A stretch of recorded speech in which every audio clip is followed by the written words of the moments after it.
And that's my cue to start the show. Welcome to another edition of the Hard Rock and Sports Show, live from high atop Hard Rock Sports Studios in scenic Monroe, New Jersey. We are your 2-hour weekly get-together. We bring you all the biggest news from around the worlds of hard rock, heavy metal, of course, the wide world of sports. And, folks, welcome to Thursday night. Thursday night, that's right, Thursday night. February the 12th in the year of our good Lord 2026. And I hope you guys have had a good week. It's looks like the weather's turned. We're going to get over 30s and 40s and everything into the 50s after the brutal month we've had of severe cold weather. So and snow, a lot of snow this year so far. And it ain't over yet, folks. So you've got plenty of time for more snow. So sit tight. We got a good show. I hope you guys have had a good week. And, I hope your Super Bowl Sunday was fun, entertaining. I hope you enjoyed it. Not many people seem to have enjoyed the game. Most people did not like the game, and I'll tell you how I feel in a little bit. I'll get you wrapped. We'll talk a lot about the Olympics. We'll talk about the as my dog. You can't hear my dog's pitter-pattering. He pushed the door open and he's walking in and out of here. So yes, thanks, Matt. I appreciate that. My doggy came in. So we'll talk a little Olympics tonight. Men's hockey got off to a start today. I don't know if they won. I don't want to know. I will watch the game tonight. I know it was 2-0 U.S. at some point. I've watched a lot of the Olympics, mostly skiing. I actually watched my first bit of figure skating this Sunday, leading up to the Super Bowl. And I'll tell you what, I wish I'd have watched more. But we'll get to the Super Bowl in a little while when Jeff pops up. But I watched a lot of the Olympics. It's been a lot of fun since Friday night. I didn't watch the opening ceremonies. It's just not for me. But I did watch a lot of skiing. Love the skiing. Some figure skating, some speed skating. I watched the women's U.S. team has been bowling over everybody, so that's been a lot of fun. So Olympics off to a pretty good start. We'll talk a lot about the Olympics. We'll talk, obviously, a lot of Super Bowl. I have ratings for the Super Bowl, ratings for Super Bowl halftime. I'll give you my impression of not only I can't give you my impression of the regular Super Bowl halftime show because I didn't watch it. But I'll give you my impression of what I've seen through some social media and what everybody's impressions are. We'll talk about the game itself, the Hall of Fame class. We're going to talk top backup quarterbacks. We'll get to that list in a little bit. We'll talk about the top quarterback free agents going into this year. You'll be surprised who the experts think is the number one free agent quarterback. Let's see what else we got. We'll talk about our top 5 worst wrestlers of the 1980s. So a lot to get to. We'll talk a little Mets, Yankees, pitchers and catchers are reported. And, it's hard to, because I don't know the whole story. So it's a little hard, but it's really just typical Mets for me.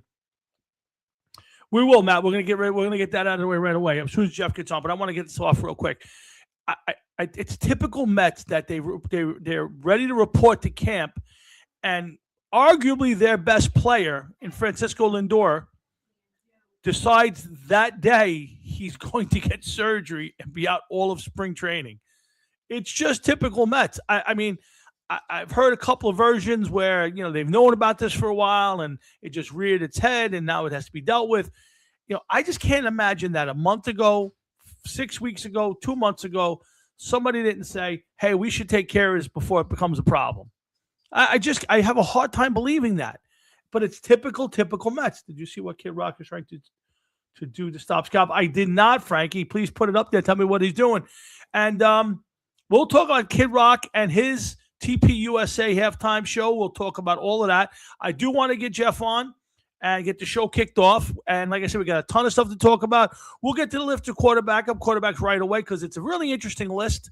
The backup quarterback list was very hard because there's not many stats. But let's get that up. But listen, let's get the show kicked off. I'm glad you guys are here. And I'm looking forward to I'm kind of looking forward to the first weekend without football. And I'll tell you why. Because much like a lot of you guys, maybe you guys are worse or not as worse as me, but I kind of make my whole weekend around Sunday football. So it's like, well, what do you want to do? We're going to go to this. Well, we got to be back by 1 o'clock because the game's on, and whether the Giants are on or not, I want to be in the seat watching the game. It's not religion, but it's close. So there are some weekends where we've missed missed the 1 o'clock, so we had to be out for half of it. But so this weekend it's like, what do you want to do? I don't care, whatever you want.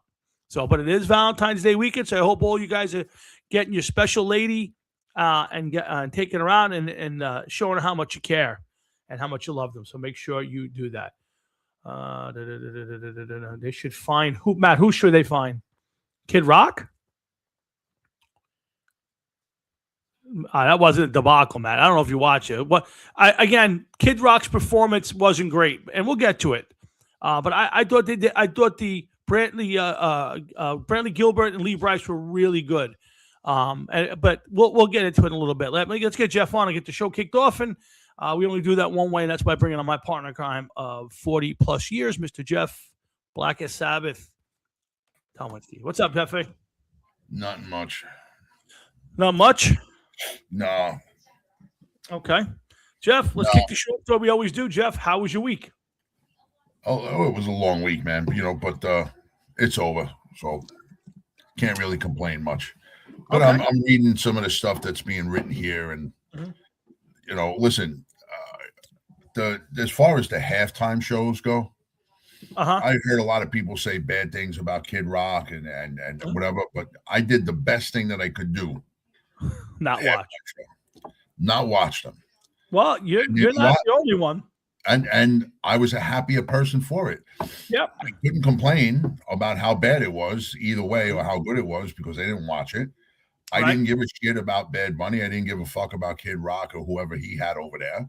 Right. I didn't care who sponsored what side. I didn't give a shit.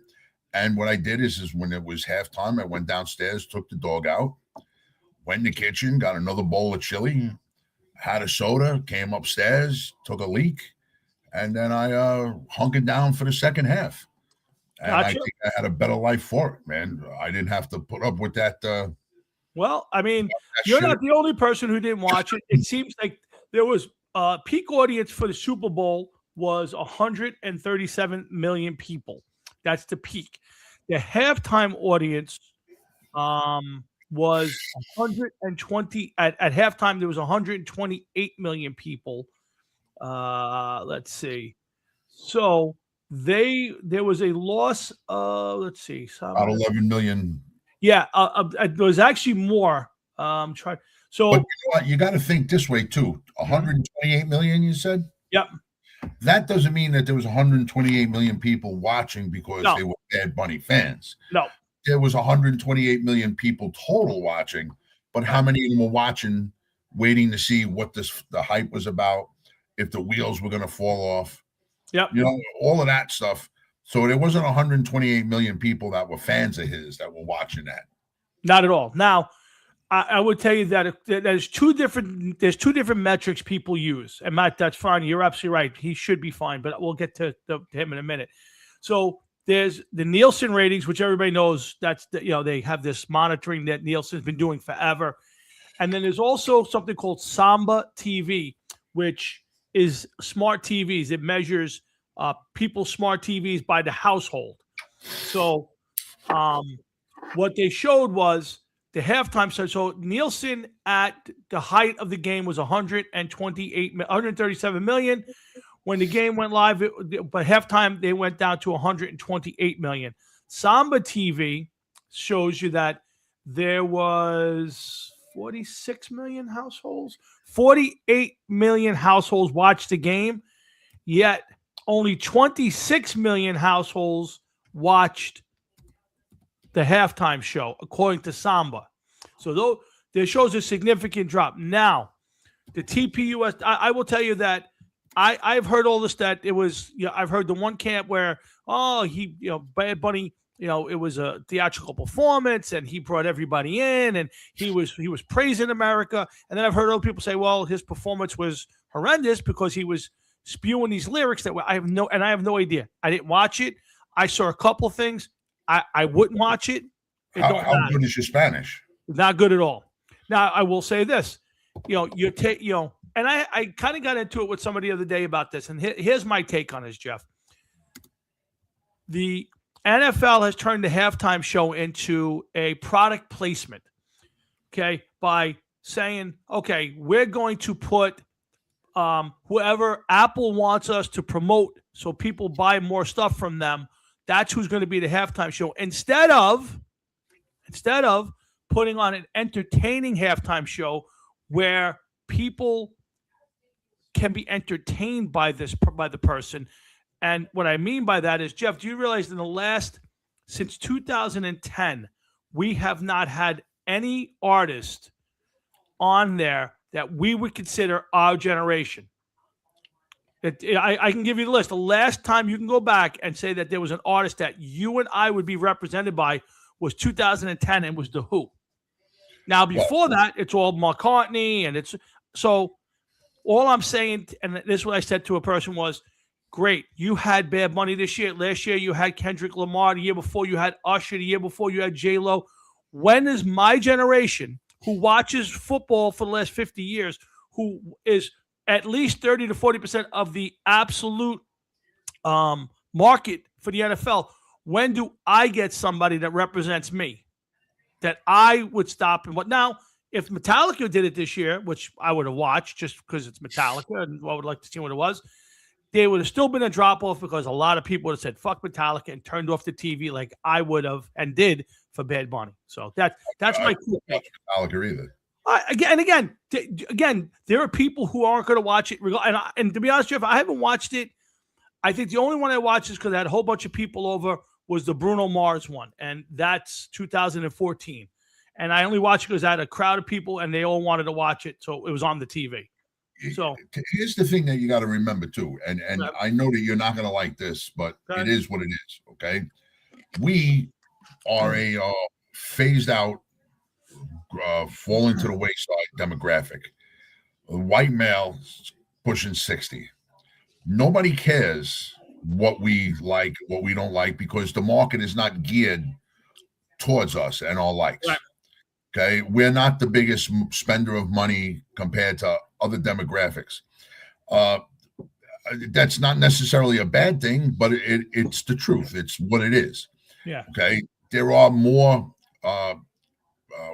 financially desirable markets for people to push things towards, where there's money being spent. Absolutely. It is what it is. You know, we look at ourselves and we say, like, you know, well, we're not that old, 60 is not that old and whatever. But when we were younger and you heard that your grandparents were 60 and you were like, wow, man, wow, they're old. You know what I mean? Mm-hmm. But regardless, this is a proof in the pudding. There is no musical acts that we want to see in the first place. Who are they? Who, other than Metallica that everybody keeps saying, who are you going to have come on and do a halftime show that fits our age group? Who? I don't know. You know what, Jeff? To be honest with you, there are artists that people would tune into still. I mean, to this day, I'm not saying they're available. Everybody's going to tune into something, but what I'm asking you is, and you've said it, I've heard other people say it. So I'm putting you on the spot. Who is it other than Metallica that you can have? Van Halen is gone. No, Slayer is gone. Aerosmith is too old. There's too many people that are too old. There's nobody in our age bracket. No, I disagree. Now, again, it doesn't. I'm not. Well, give me a name. Bon Jovi. You could still trot Bon Jovi out there. He's still out there. Bon Jovi's not the draw that he once was. They're not going to make. But again, I'm not telling you draw. See, you're doing two different things. So you're saying there's nobody that we could trot out that would represent us. If I'm not, Frank Catalano and Matt would stay on and watch. I'm not saying that that's representative. Okay, but then now there's 3 of you watching it. That's not true at all. Again, I think what all I'm saying is it should, whether you actually stay and watch it. There you go. You want to carry on tradition. Yeah, I agree with. I agree with Billy Graz. All I'm saying, you know what, Jeff? It could just as easily be the next best country star. Why not Chris Stapleton? Why not some of these guys who are huge? Chris Stapleton. Now what you're doing is you're trying to get other people, and that's fine. But how many people you said our age bracket, our demographic? Yeah. Now, while country music has come a long way since when it's as huge as anything right now. Sure. Loretta Lynn were playing, but it's not what we want to hear. You can't tell me that I can't wait to watch them play country music. You can't go from Metallica to country music. Why not? Why not? You could. You again. All I'm saying is, it's right now. Everything is geared to one demographic. And listen, Matt, I'm not Matt. You know what? Def Leppard is huge. Is still a huge band. They still go out there and play. I'm not telling you. They go on tour with 3 or 4 other bands. I'm not. Again, they don't go out by themselves. I'm not telling you that. This isn't about money. This isn't about anything other than saying, hey, part of our demographic does not want to see Bad Bunny, Usher, and Kendrick Lamar. Let's give them an artist this year that they will maybe stick around for. So all I'm saying is, no matter what, no matter who you put out there, there's going to be some group of people who's going to change the channel or go watch the Puppy Bowl or go take a dump. Of course. So, but all I'm saying is that when you and I don't know what's going on with you, but you keep glitching like one of those commercials. Like all of a sudden you move and you stop and you move again. It's actually pretty funny. I'm just saying that you're right. You're not going to make everybody happy. That's 100%. But out of the people that they're going to make happy, it's not going to be us because they don't care about our money. We're not spending money like other people do. Honestly, you're wrong because the NFL audience, is guys like us who watch it every week, who bet every week, who go to the games every week, who buy the products. The people buying Bad Bunny albums are buying his albums anyway. So you're not selling anything more by putting Bad Bunny out there. You think you're getting one more person to buy it? You know what I'm saying? So I'm not saying that Bad Bunny is the way to go, but I'll tell you right now, okay? Mm-hmm. When people buying stuff, the NFL is made of 54% of the Negros. Okay. And you see all over the place on helmets, on the end zone, all of these different messages trying to gear it a certain way.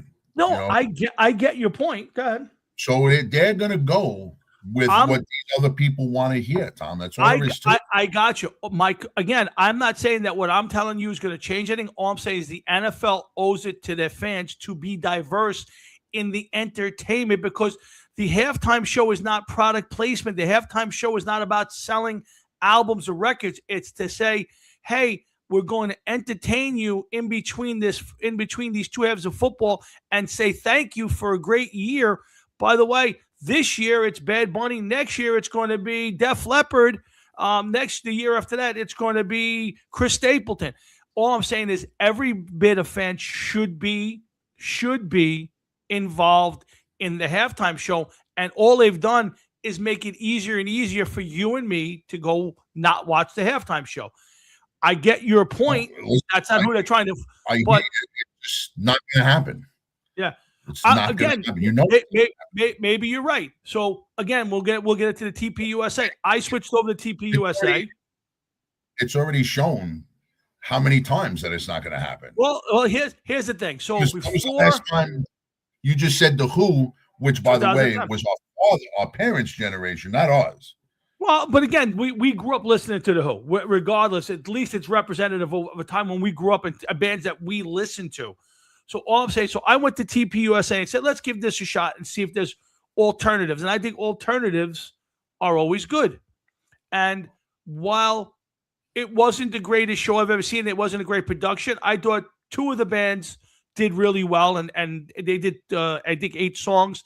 And Matt, you can say Kid Rock lip synced, and that's fine. It was not a great performance.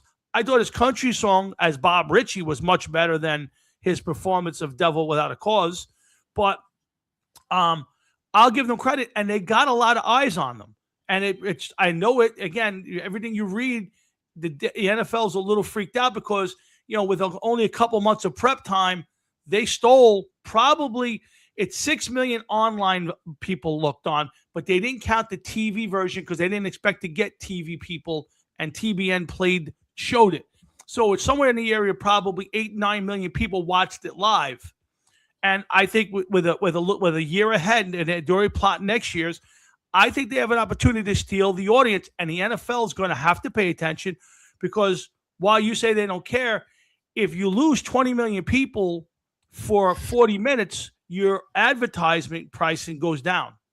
So, you know, all I'm saying is I'm disappointed in in the fact that the NFL has, yes, forgotten our generation, even though we're still pretty much the backbone of the NFL at this point. And unless there's an alternative, and whether it's good or bad, I will watch that depending on who it is next year, just for spite. Or I might not watch either. Who knows? But I thought it was a bad job by the NFL putting a guy in an All-American event who didn't speak one word of English, regardless of what he talked about. And I have no idea what he said. I'm not looking it up. I could care less. I think it was a bad job by the NFL and by the artist to not have the USA represented in 40 million people speak Spanish in this country. 310 million don't. And you're proving my point, what I just said, showing that they do not give a fuck about you, your feelings, and what you're looking for. They're going after, Patrick Cooper said it right, they're going after a different demographic. Now they're doing it. I got you. It is, but they're going after everybody else except what you're saying. I agree, Jeff. Again, I'm not disagreeing with you. I think you're 100% right. I'm just voicing the opinion of it's wrong. If we all don't say it's wrong, I totally agree it's wrong. Yeah, so I'm agreeing with you. They don't care about us. They don't want us. Patrick's 100% right. They figure they got us already. Who cares? All I'm saying is, unless we voice our opinions, and I think they got a pretty good shellacking, because I read and I heard a bunch of people say that the NFL expected to lose 3 million people to TPUSA. They lost at a minimum 6 million just online, and that doesn't count. Again, there was a TV broadcast that nobody counted because they didn't realize it was going to be there. So again, it was a shot across the bow. Will the NFL pay attention? Probably not, Jeff. You're probably 100% right. Next year, we'll wind up with Dead Rhinoceros singing to us, and we won't in some sort of who? A Dead Rhinoceros. I just made it up. Bad Bunny this year, Dead Rhinoceros next year. Yeah, see, now again, Miley, like, who wants, again, I don't know, is Miley Cyrus even relevant at this point? But again, I think it's what I think they should do, Jeff. And if somebody got smart, they'd say, you know what? Let's get Bad Bunny, Def Leppard, Miley Cyrus. They'll each do some songs, and they will do a big finale, and you get everybody involved. But they don't care because Apple pays them $50 million a year, and they're going to push whatever artist they want to push. Jay-Z gets his money under the table, and Rock Nation and all that, and nobody gives a crap. But I'm going to bitch about it every year. I'm sure the last place he's getting his money is under the fucking table. Yeah, well, again, it is what it is. The NFL, this is another point I'm saying too, okay? The NFL is in deeper than we'll ever know or ever realize. And there's more money to be made because they're going to be on the forefront of when everything changes. Because the changes are, you see them more every single day. No, I get it. I get it. I understand it, and you're 100% right. But this is a forum that we get to bitch about it. And I'm sorry. I don't know what Bad Bunny's saying. And maybe Frankie's right. Maybe it was filthy. Let me ask you this. When you say that they were filthy, okay, I don't know what you could provide us, but exactly what filthy, how? Drugs, fucking, sex, whatever. Yes, a lot of sex. I saw it online, but you don't know what's real or not. But I've heard from a couple people, and now Frankie's the third person who said that whatever he was singing about was basically filthy. And that's listen, the NFL has to deal with it, and nobody's going to complain because the woke police don't want to be the one to go. If I complain, they're going to say I'm racist. I can't complain about what he was singing because the woke police will get me. Well, see, that's the problem. The woke, and I didn't want to get down this. I really didn't want to go down this. That's who they're fucking going after. Oh, absolutely, 100%. That's what they care about. That's who they're going after. 100%. And they're putting these people on because if you protest against them, and you're like, well, why is Brown Bunny going to be there or whatever the fuck it is? They're going to fucking bitch, moan, and complain. Oh, you don't want him on there. Why can't he be on there? Meanwhile, it's not important that they can't understand what he's saying. You got to remember that too. But he needs to be there. And you're right. The Super Bowl is probably the last All-American sporting event because it's certainly not the World Series. No. And it's certainly not hockey. We know that. What is it? It's the Super Bowl, yeah. It's the Super Bowl. As we get older and we die off, it's not going to be the same game. Listen, it's you can just by the reaction to the game, and we'll get into it after. I want to get the list up of the top 15 backup quarterbacks because I spent some time on it, and I promised Matt we would get it. But we'll get to the game and the different reactions, and I'm sure everybody's reaction to the game is going to be different. So I'll give you my take, but let's get this list up on there, Jeff. Again, guys, we got some Olympics to talk about. We got obviously a lot of Super Bowl talk tonight. Lindor out for 6 weeks with surgery. That is last minute. Again, it could have happened. And this is something that's been lingering for a while now. Why they didn't deal with it? Maybe they didn't have to. Maybe they hoped they went away. I have no idea. But it's just odd that the day of he shows up at camp, he's getting surgery. But we'll talk about the Hall of Fame class from last week. Not the worst. Again, Super Bowl. We got top 5 worst wrestlers of all time. It's going to be a fun list. We talk to Super Bowl. We'll talk about the top backup quarterbacks and top free agent quarterbacks out there. A lot to get to. Yes, like when I was with Britney Spears. Yeah, exactly, Frankie. That you gotta if they did it right, you put people together who would bring everybody together.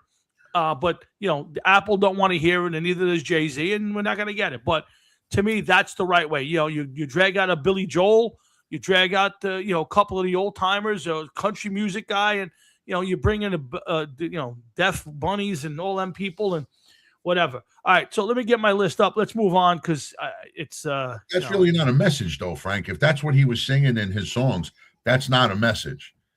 All right, I don't care what these people sing about and everything. I really couldn't give a shit less what the words were about, but other people do. Yep. Me, I just didn't want to watch it, so I just didn't watch it.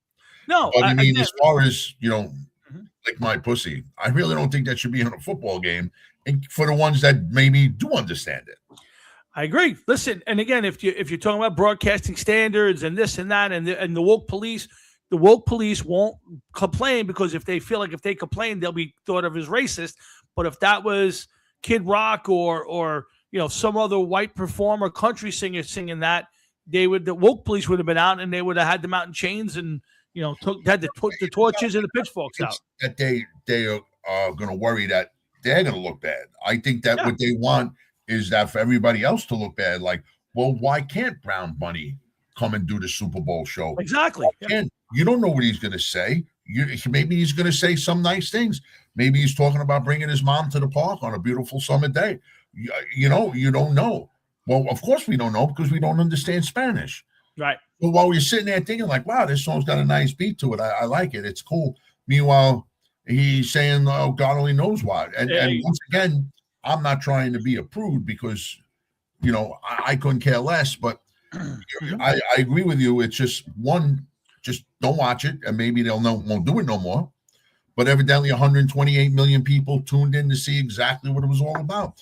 And I've also saw some people say some really stupid shit because of their nationality, because they were part Spanish or they were Puerto Rican. Right. And they were saying stuff that it's like, you can't be any fucking dumber for saying the shit that you're saying. And like, it has nothing at all to do with what's going on. It was just retardation on their part. I couldn't agree with you more. But let's all right, so let's get to the list. I have what do you got here? All right, so this is the list of top 15 backup quarterbacks in the NFL this year. Okay. Right now, I saw a few names on there. I'm already protesting this list. Well, this is a very tough list, and I had to eventually go to AI to get this list made up because it was near impossible to put this together. So, I'm sure it is because I already seen one name that I'm already questioning right off the bat. Yeah. So now I see a second name now. Okay, so Brandon Allen from the Titans, who took no snaps this year, no meaningful snaps, was the 15th backup quarterback, rated quarterback in the NFL this year. Took no snaps. Now wait. Just so you know, I myself have never even heard of Brandon Allen. And you know what? I'm pretty sure neither have I. So I'm just saying, Jarrett Stidham for the Broncos, no significant 2025 stats. Well, he did start a playoff game, and let's just bring this up about Jarrett Stidham. If it wasn't for Bo Nix getting hurt, there would have been a lot of people that maybe wouldn't have heard of him.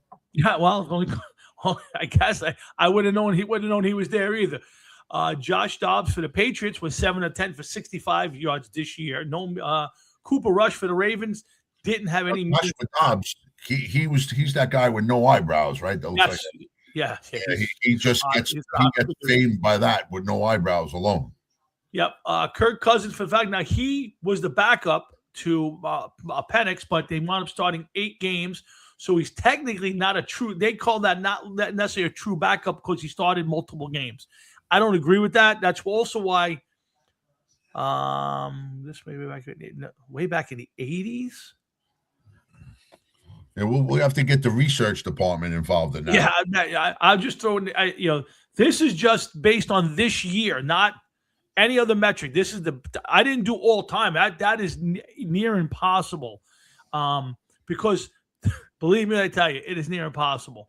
Kirk Cousins is number 11. Jacoby Brissett for the Cardinals. Again, no significant playing time. Hold on. No, wait a minute. That's not true. Jacoby Brissett took over for Kyler Murray early in the season. Kyler Murray only played a handful of games, and then Jacoby Brissett was the starter for the Cardinals most of the year.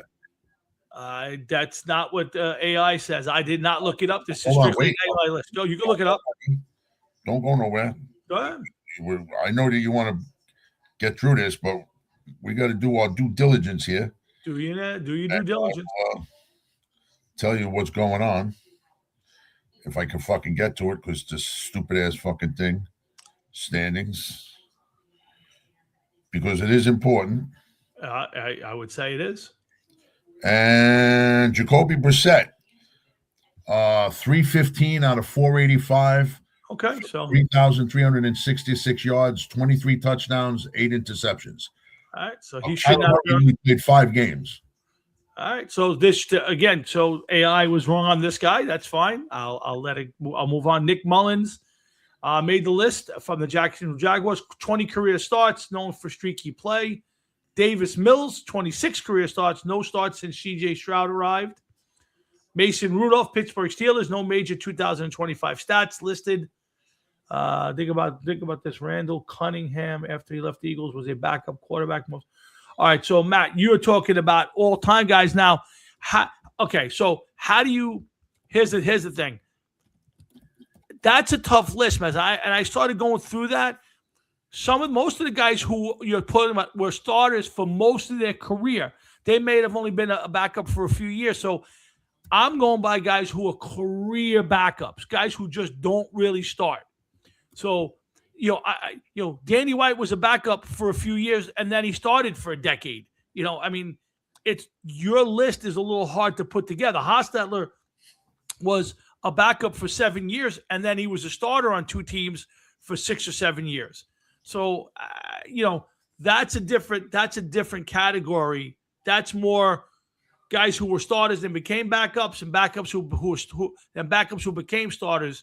We could put that list together, but it's harder. I try to. It's just a very tough list to put in. That's a lot of going back and forth. And so I just took it for this year and the backup quarterback for this year. I'll run through again. Mason Rudolph, no major stats.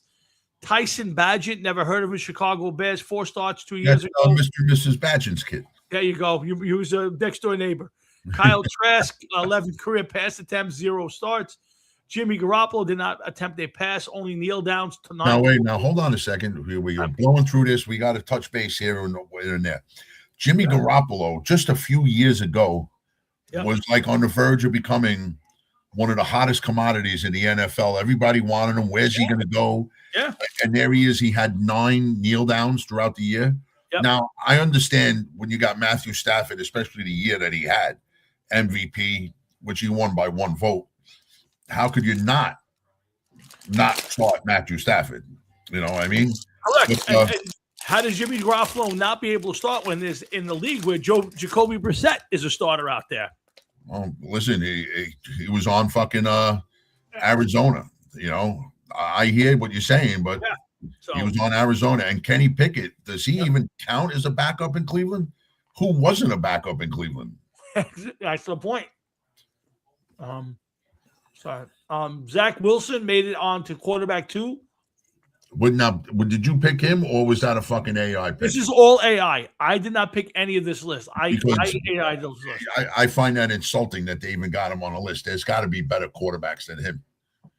This is the AI list of the top 15 backup quarterbacks for the 2025 NFL season, as generated by AI. And Mitchell Trubisky was the best number 1 backup quarterback in the NFL this year, according to AI. Not me. I hear you, and I could see that he was a pretty. What about Mac Jones? He wasn't even on the list. No, because they said Mac Jones. They say he was a backup, but he started a handful of games this year for Brock Purdy. See, to me, if you start the year as the non-starter, you're the backup. If you get in and play well, you're a great backup. You're still a backup quarterback. So, well, the backup quarterback is there in case the starter goes down. Correct. Injury, has a rough patch, whatever it is. So if you're the backup quarterback, the only way you could be a true backup is by never getting on the field. And I don't think there's this one backup quarterback in the league that wants to be like that. They all want to get out there and give it a shot. But if on opening day, Mac Jones is the backup to Brock Purdy, and 4 games in, Brock Purdy's out for 6 or 7 games, Mac Jones is still the backup quarterback. When Brock Purdy comes back, he's going to be the quarterback again. Of course. You're the backup. So, to me, you can't take out Mac Jones as a backup. To me, Mac Jones is the best of this list. Okay, that's not saying much. It's like being the tallest midget in the circus. It doesn't matter. And just, a couple years ago, he was a starter in New England. Now he's a backup. And now that he's a backup, everybody loves him. Yeah. Whatever. Yeah, again, it's very hard. The list that Matt was looking for is a very tough list to put together because there's a lot of guys who were great starters. Mariano Cunningham was a great starter. I mean, Steve Bernline for a few years was a great starter. They all become backups. Joe Montana was a backup. Steve Young was a backup for how many years to Joe Montana? So, do I consider them to be backup quarterbacks? No, they're not. They were starting quarterbacks in this league who either started or finished their career as the starting guy. So that's a tough list. Yeah, of course. But like you said, any starter could go down at any minute, and any backup could be the starter. Yep. So and that doesn't mean that they're still the backup. Jacoby Brissett started almost the whole year. Correct. I agree. Listen, it's a tough list to do.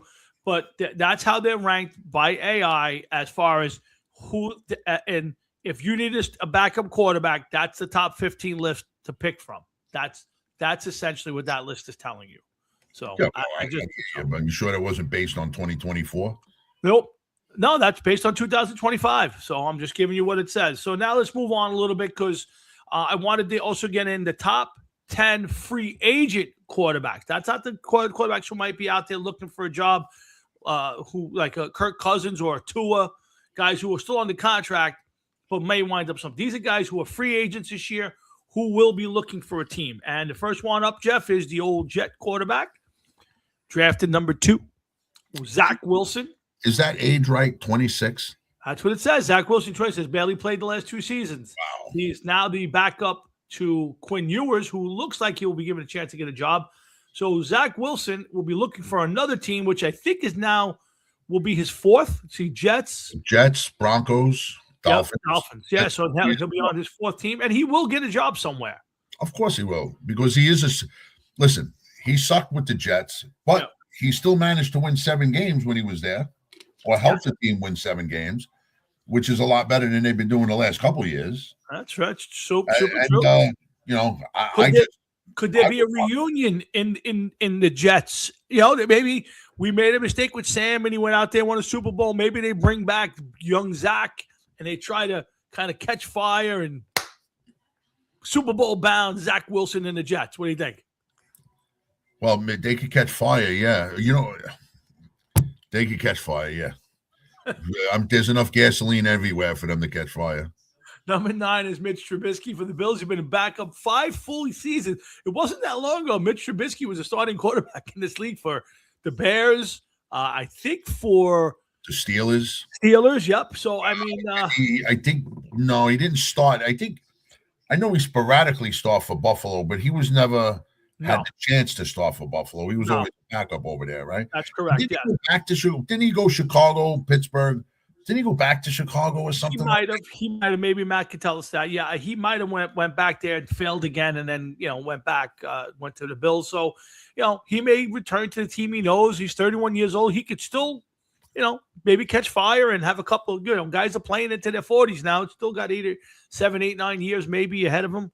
I think at that point you put the hat backwards, you grab the clipboard, and you ride it out, making $2.5 million a year for a couple of years and kind of bask in the sun, stay in the game. All you got to do is put half a year's salary aside, and he'll be good.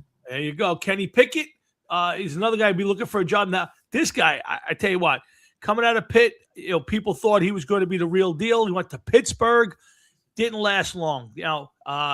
He's now bounced around a little bit.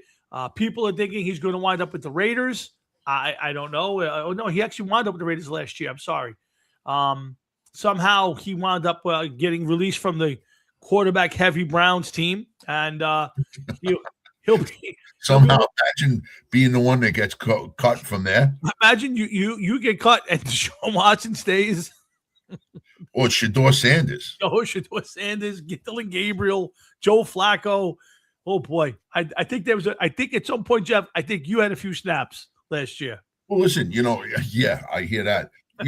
While Jimmy Garoppolo's career is probably over as a starter and whatever, what about Joe Flacco still on the list?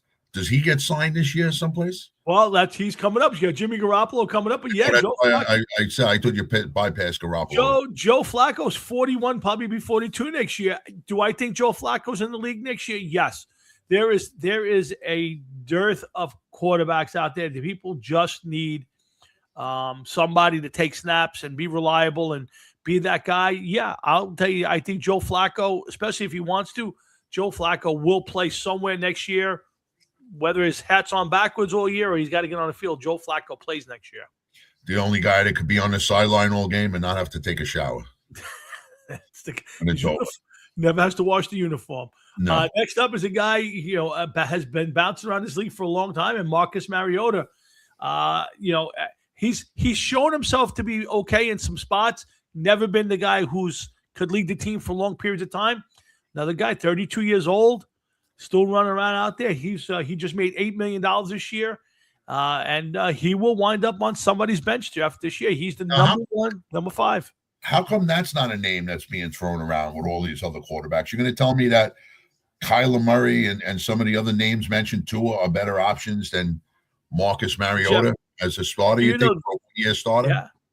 I heard this week it being bandied around that the Jets should try to lure Derek Carr out of retirement to be their quarterback for the next few years.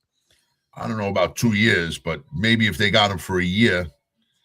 And I didn't realize, I forgot. Mm-hmm. If you remember right, he came very close to signing with them. Yes, there was a brief thing 2 years ago, I guess, or whenever his last year was, that he flirted with the Jets and decided to not sign with them. But yeah, it was. So there is a lot of rumor running around that the Jets are trying to lure him out, or he's asking to come out. I'm not sure which, but he's asking more to come out. But I think he figured that he wanted to get away from New Orleans. Maybe that's what I think is going on. Maybe. Obviously they don't want him back. I think they feel they have their guy in Tyler Shaw, and that's going to be that guy. Russell Wilson will be looking for a new job next year. I can't imagine any team bringing Russell Wilson on next year. Now, I've heard some rumors that he was willing to stay with the Giants, even as the third stringer. I've heard a lot of rumors. Jets. I don't think any of it's true. I can't. But Jeff, that's one guy I can't imagine is on any team next year, except maybe the Cleveland Browns. I'm sorry, man. I think he'll be on the team next year. Because I think the NFL is always looking for somebody. I think he will be on the team. I don't think he's going to be a starter. I think he'll be, somebody's backup. But I mean, I kind of agree with what you're saying, the way he played. But you got to remember, he had one great game early on in the season. Oh yeah, So Cowboy people game like, was he amazing. can still do it, even though most of the time he hasn't played well. Nope. No, he hasn't played. There's been a long, long time since Russell Wilson's played good football. So we'll see. Number 3 was a little surprising to me. I would have thought he would be a couple spots higher, but he is 42 years old. The first question I'll ask you, Jeff, will Aaron Rodgers play next year? Only Aaron Rodgers knows that, and how long he's going to string somebody along before they get that answer. But if he does, I think he's going back to Pittsburgh. I would agree. I think they're going to have to draft a quarterback this year unless they can make a trade for somebody worthwhile. Now, the next couple names might be okay, and a little surprising on the number 1 free. At this point, can you guess who the number 1 free agent quarterback is? No, okay. I can't. Okay. And I've been reading every single day. And some of these names I didn't even know would be free agents. Well, here we go. Malik Willis. I thought that he was probably high up on the list, and there he is. He is. And it's another name I've heard Jet fans calling into sports radio. They got to get Malik Willis. I've seen the guy play. He's not terrible, but didn't he play like 1 or 2 games near the end of the season? Yes, he did it with the Ravens a little bit. He's also done it with the Packers. Now he gets on the field. I would not say he's running. If you had to say, I'll put him out there for a year or 2 and watch another quarterback develop behind him, or have him as the emergency guy, it's fine. And you notice that Tyrod Taylor's not. Although I don't know if Tyrod Taylor's a free agent or not. I don't know if he's got another year on his contract. I know Justin Fields does. I think he's a free agent. He's not on this list, which would surprise me. So Malik Willis, he's a little bit older. What is he, like 36, 37 years old? Yeah, I would say at least that. A long time. All right, so now we're down to the number 1 free agent quarterback. Still no idea who it is, Jeff. You're going to be very surprised. Nope. I couldn't even begin to pick, man. I'm kind of anxious here. Daniel Jones is the number 1 free agent quarterback. Now, they do say there's a good chance he'll be ready for opening day. His injury is a year-long injury, even though we happened, I think, in week 14. They do believe he'll be ready. The question is going to be, is he going to want a multi-year deal from a team? Is he going to take a 1-year deal? Show he's only 28 years old. He was having an MVP type of season. Before he got hurt, he was absolutely slowing down at that point. But the first 8 or 9 weeks, Daniel Jones was as good as anybody in the league and in the running for as an MVP candidate. Question is, will the Colts, who desperately need a quarterback, will they sign him? Will some other team? He will absolutely get a job next year. I don't know if it's a multi-year guaranteed deal, but Daniel Jones will be a quarterback on some quarterback-starved team next year, Jeff. Whether it's the Colts or not, I don't know. If you're Daniel Jones, why would you want to sign a multi-year deal after coming off an injury? I would want to sign a 1-year deal because you're still young enough to have a good year. Showed him that last year wasn't just an apparition. Yeah. And then get your multi-year deal. If I were Daniel Jones, I would go try to get myself on a team that had a young quarterback that wasn't ready to play. And you're right. You get a 1-year deal. You have a great year. Like the Minnesota Vikings, you go to the Vikings for a year, or go back actually because he was there for a year. And you start there and you do well. 29 years old, you get a 5-year deal for sure. Right? Yeah, without a doubt. That's why a 1-year deal. And listen, maybe the Colts are his team. And that might be it. You're absolutely right. There's nothing wrong with him staying over there. He definitely had a good year. Well, the beginning of the year was good. Yeah. And then, an injury happens, but, they were doing good. Yeah, I mean, think about it. Week 14, didn't even finish week 14. He had 19 touchdowns, 8 interceptions, and over 3,000 passing yards. That's a guy who's headed for, 4,200 yards, 25, 26 touchdowns. He should get a good deal. Now, the injury history popped up again. So we'll see. But Daniel Jones at this point has been rated the number 1 free agent quarterback available. So I can agree with that. I think that's. I think it's fair. He checks a lot of boxes. He's got absolutely size. He's still young. Yeah. He showed. He went from the Giants, which was not exactly the best team on the block when he was there. I just think that they did some stupid moves. Sure. Maybe if they had signed Barkley and moved the money around a little differently, maybe it would have been a little different, but probably worked out better for both players. I would agree with you, and I would say this: if you want a guy who comes in the building, does his job, I think Daniel Jones. You said it. He checks a lot of boxes, including he's got playoff experience. He's gone on the road, beat the number one team in the conference on the road in the playoffs. He can check some boxes. Now, are they going to give him a 5-year deal? Is somebody else going to give him a 5-year deal? We'll see. We'll get to a lot of off-season stuff in the next few weeks. If right now, if you were faced with signing him, what would you offer him? I would probably give him a 4-year deal, 2 guaranteed and 2 options based on playing time. If he plays, 14 games, 15 games in the season, it automatically opts up for the next year. If he doesn't play that, we have the option of not giving it to him or changing the deal around. He's young enough and good enough that I would give him at least a 4-year deal. So now, knowing that the guy shredded up his Achilles, and know when he's going to come back and how well he may come back from that. Sure. You still sign him to a deal like that? Yeah. You know what, Jeff? I think in today's modern age, that you're seeing these guys come back quicker and as good. If it was an ACL, I would probably not do it because it's a year and a half before you're really kind of back to yourself. The one thing that would bother me is part of his game is his legs. And if he isn't healthy enough to move around, I would definitely question whether I would give him the 1-year deal. Give him more than a 1-year deal. But again, to your point, if I was Daniel Jones, I would bet on myself and I would go out there and have a big year, try to stay healthy if I could, and you'll wind up with probably a 5-year deal or better from the Colts or somebody else for big money based on that. I could see him with a 4 or 5-year deal. Yeah, I think it's fair based on age. I don't think he gets 4 or 5 years guaranteed, not based on his injury history. I would not think that he's not getting that deal, but you give him a 4-year deal, maybe 2 guaranteed. I think you could have to live with that in today's day and age of quarterbacks. And how about this question? How about maybe going after a 3-year deal if you're Daniel Jones?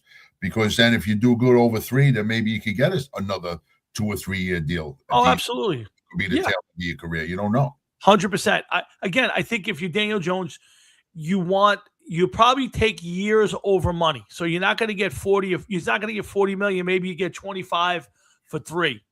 I think you can do something like that. And then you go out there, you play your ass off in 2 years from now. You go, hey, I want to renegotiate. Maybe you win a couple of playoff games. Maybe you have a couple of big years. And then you take that last year and you extend it out 2 or 3 years. To me, if you're the Colts, you don't have to draft another quarterback if you believe in Daniel Jones. He can be your quarterback the next 5, 7, 8 years. You're right. But you know what? Even if they gave him $25 million a year, 3 years is $75 million. With the money that some of these guys are getting, that's still a 50% discount. Some of these guys are getting $50 million a year. Yeah. So $25 million a year. The Giants, would they give him $20 million a year 3 or 4 years ago? Yeah, sure. Yeah. Justin Fields basically. He got $40 million from the Giants. $40 million a year. Yeah, he got $40 million a year from the Giants. He had I think it was a 4-year, $160 deal. So but again, I think he's being that he was a backup with the Vikings, got hurt this year, got the injuries. I don't think he's going to get another $40 million deal. But I could see him getting 25 to 30 million somewhere in there for a couple of years and rolling that. And then, like you said, bet on yourself that you could stay healthy and have a couple of big years. And let me tell you something. We'll get to the game now, but Daniel Jones is a better quarterback, in my opinion, than Sam Darnold, and Sam Darnold just won the Super Bowl. So if you can keep him healthy, there's no reason why Daniel Jones can't win a Super Bowl in today's day and age. Yeah, you're right, but you want to know something? I also think if you put a lot of different quarterbacks on a team with a defense like Seattle has, 100%. you may see a lot of people win the Super Bowl. 100%. Now that's our segue right into the Super Bowl game. And thanks for tuning in. That's Jeff and I'm Tom, and we're here every Thursday night, Hard Rock and Sports. Every Thursday night from 7 to 9, thereabouts, whenever we run out of things to talk about. We still got a lot to talk about. We got a little bit of the Olympics. We're going to talk Super Bowl. We got Hall of Fame. We got wrestling. Thanks for tuning in. Thanks for sticking around with us. And make sure you get out there and you get your true love a little something this week. It's Valentine's Day, and no reason. It's also President's Day Monday, so if you want, get him a President's Day gift too. It's all right. That's all good too. Anyway, so Jeff, let's talk about the game. We've talked about the halftime show. We've talked free agency, and we got a lot of time coming up to talk about the offseason and the combine and the draft and all that good shit. Jeff, give me your impression, and I'll give you mine afterwards, of the Super Bowl game and the outcome. Well, you know what? It started off a little slow, like with the Patriots just didn't seem to get going, and listening to the Chris Collinsworth throughout the Super Bowl gets on your nerves after a while, because it's like they just recorded him and he kept playing the same shit over and over again, and it's just amazing. But I didn't think it was such a bad game, because the Seahawks weren't scoring touchdowns either. It was all field goals for the longest time. They only scored the one offensive touchdown. I thought it was a pretty decent game. I mean, you take those two late touchdowns away, and it's a different game, of course. What was it? They were up 15-0 at one point, and so it was like 15-14 it would have been, or 15-16 or 16-15 it was the final. Could have been the final score if they didn't score those two touchdowns. Yeah, it was 19-0 at one point. Then it was 19-7. It was about to be, they were starting to move the ball, and then they had the sack fumble, and that made it 28-7. Then it was 28-13. So, but for 3.5 quarters, I thought it was a decent football game. Now, I know most people say, "Oh, it was boring. It was this, it was that." It was a football game.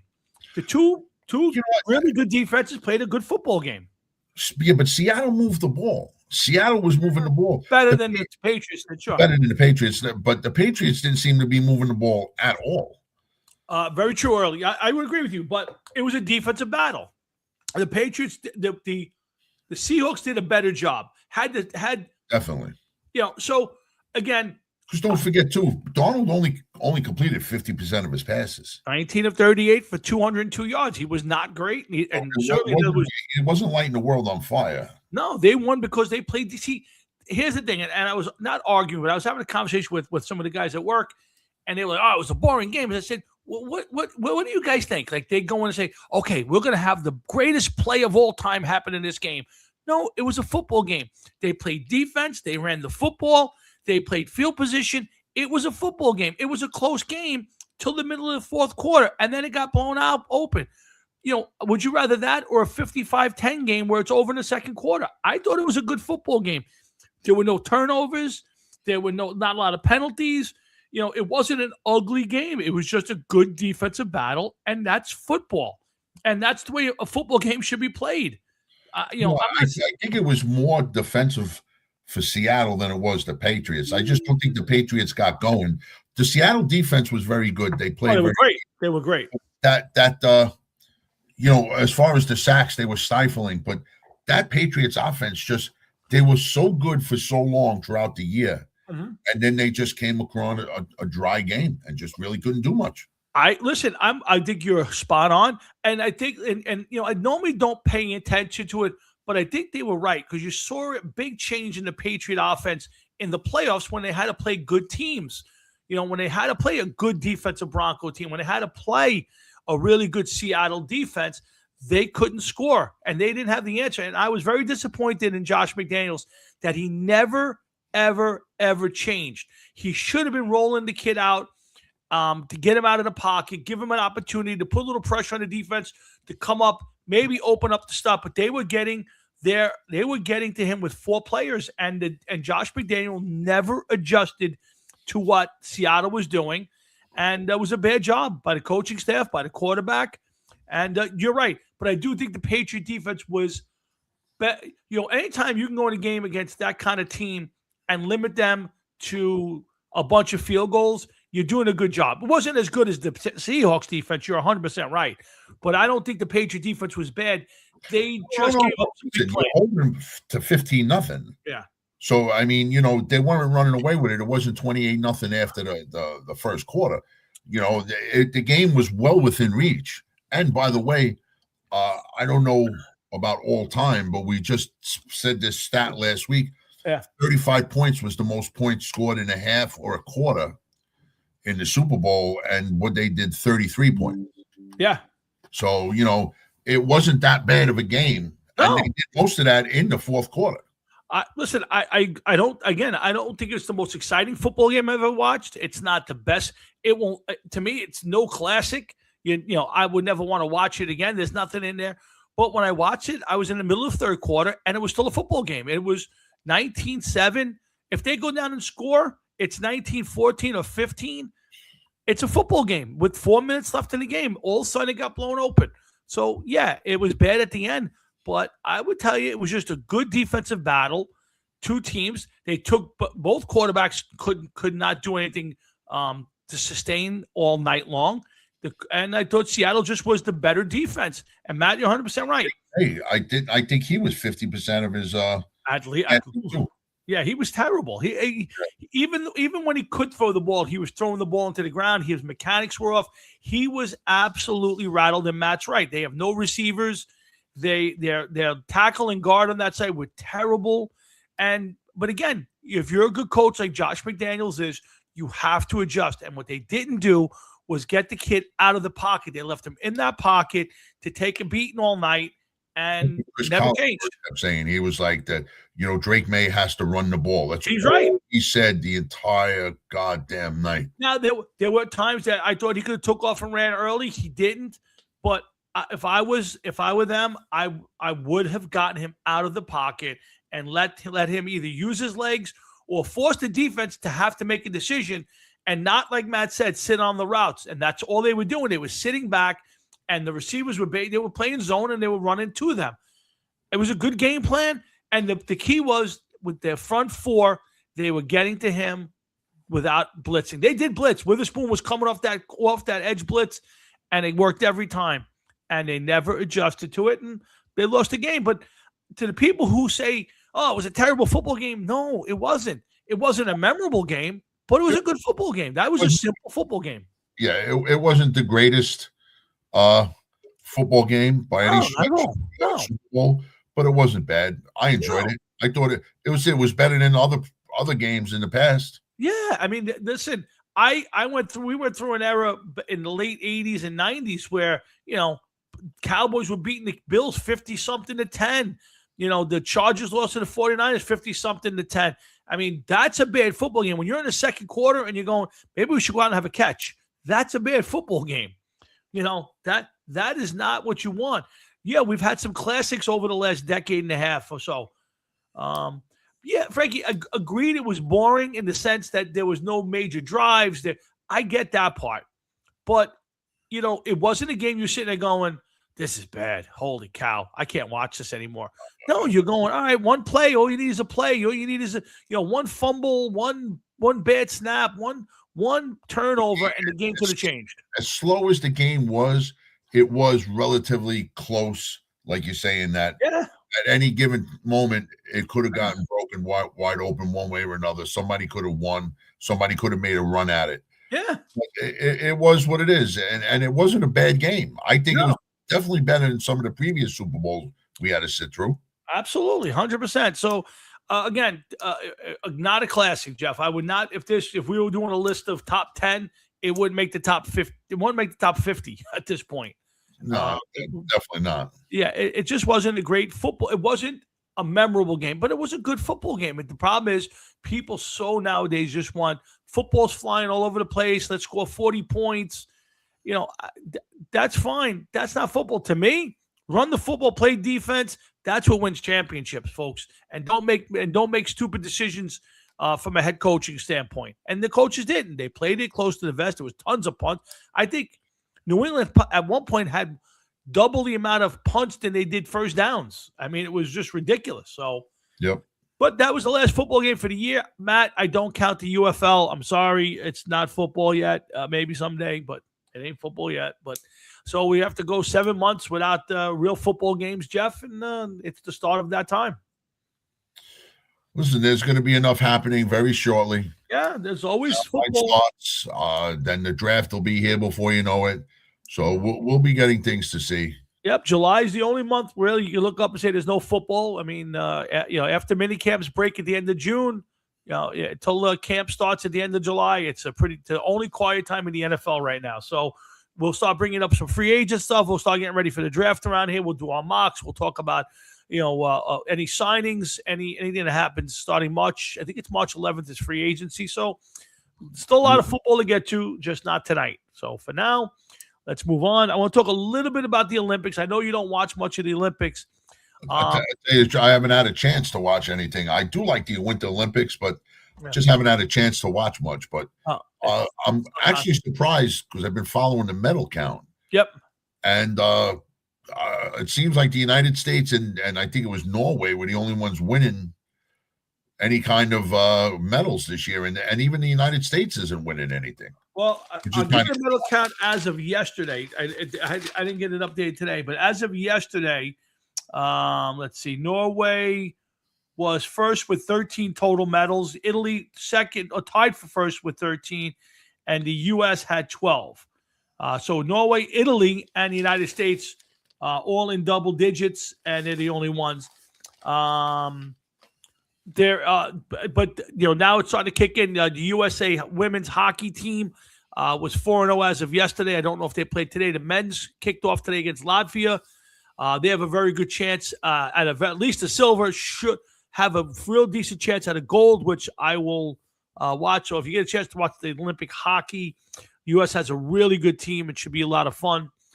But some disappointment. Lindsey Vonn, I know we touched on it last week on whether she should drop out with the bad leg. Jeff, she gave it a shot, and the leg wiped her out. Another bad injury. I still feel now. I get it.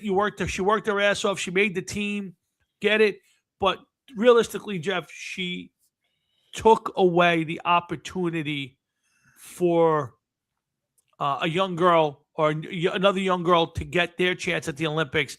And much like I blasted Simone Biles, who went to the Olympics in the summer and bailed out on her team, I think Lindsey Vonn was selfish. That's my opinion. I listen, while I agree with you, at least Lindsey Vonn went there to go compete.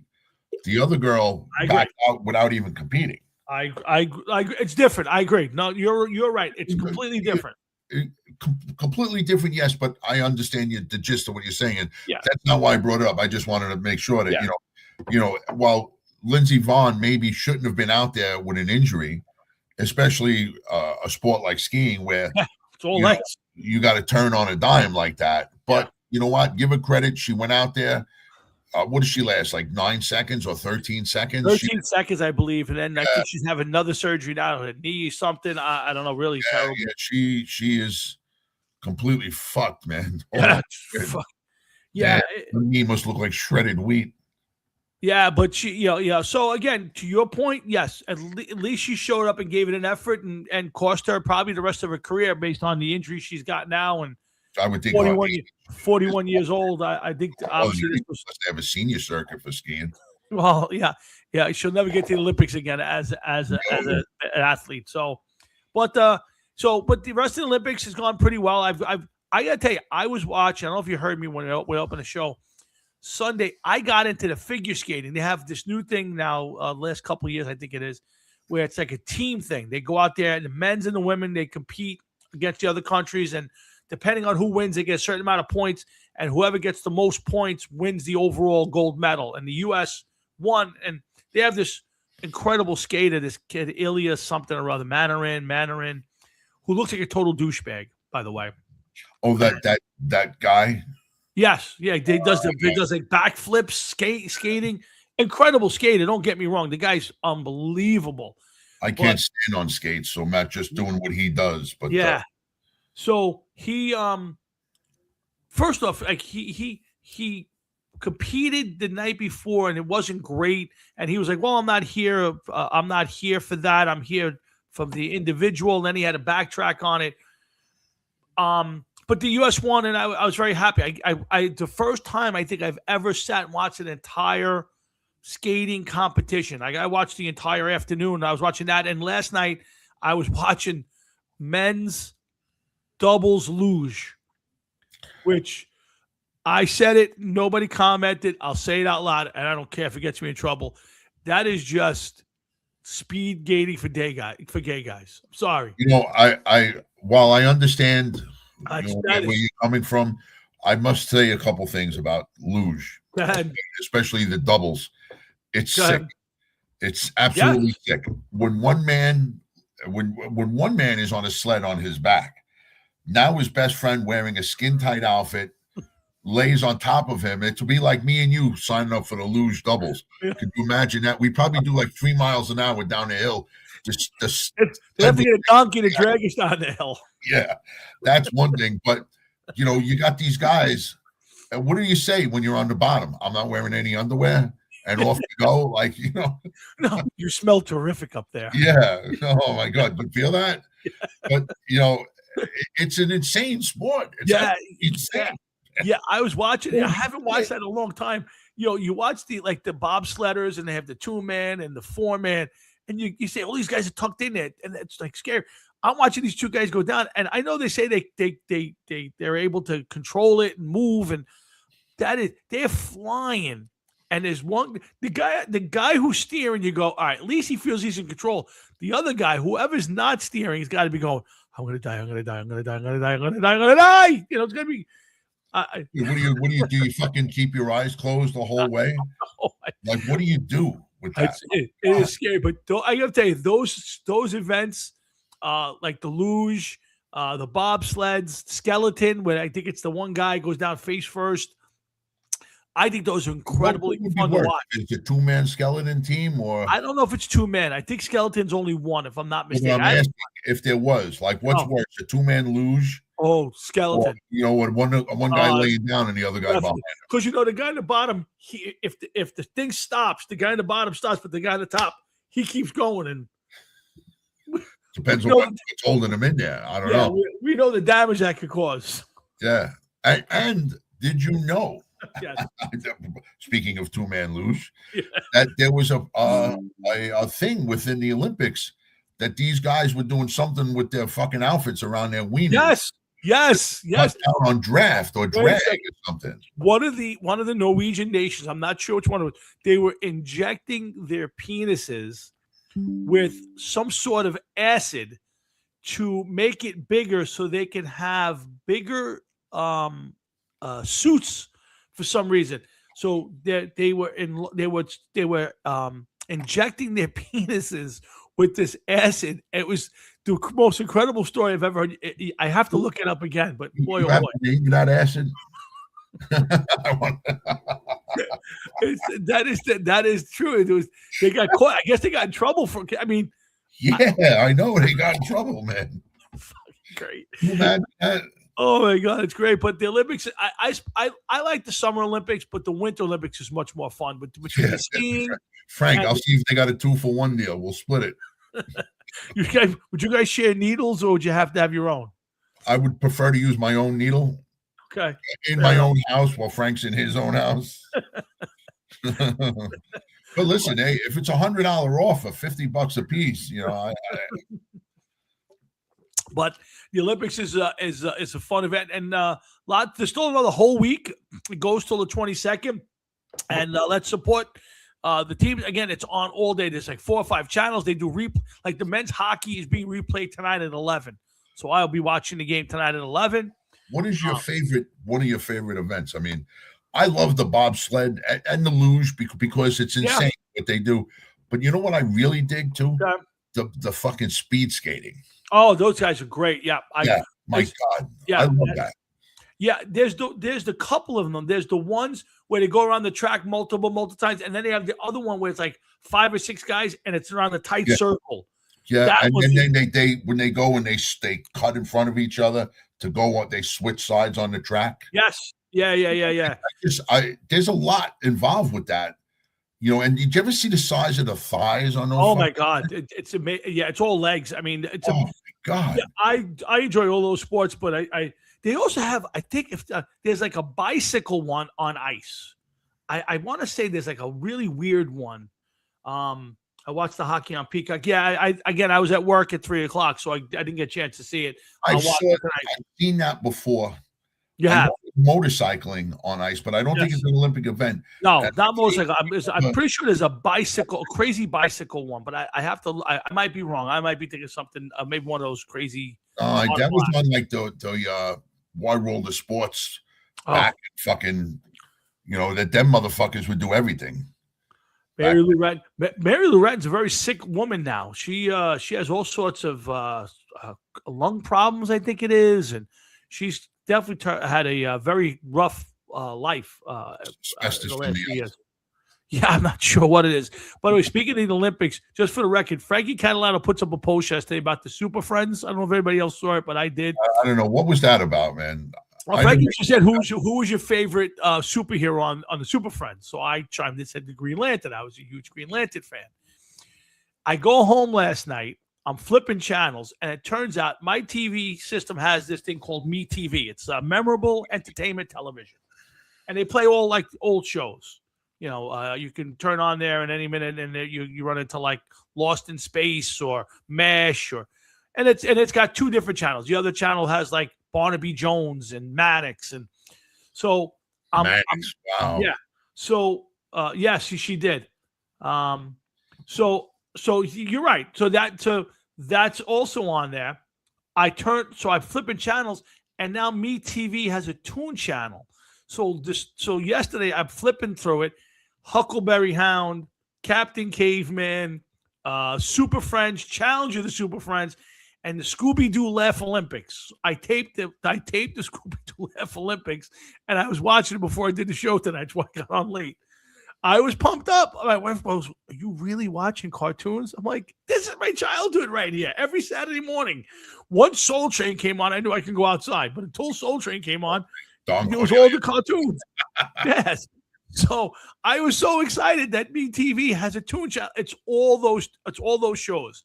So if you were a fan of any of that Saturday morning stuff and you want to introduce it to your kids, your grandkids, or you want to go down a little memory lane, I've been DVRing the Super Friends. I will be watching them over the weekend. You won't watch them very long, but you watch them.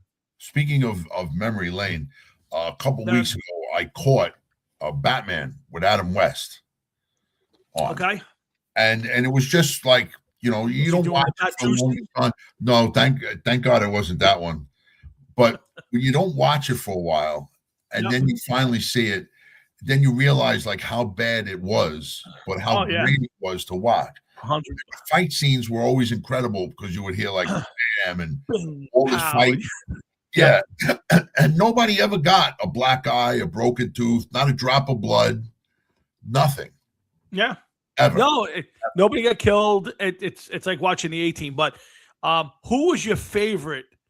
And think about it, there were some very famous people who were villains on that show, right? Who was your favorite? Who was your if you were tuning in as a kid, you would go, oh, I hope it tonight the villain is. Oh, you know what?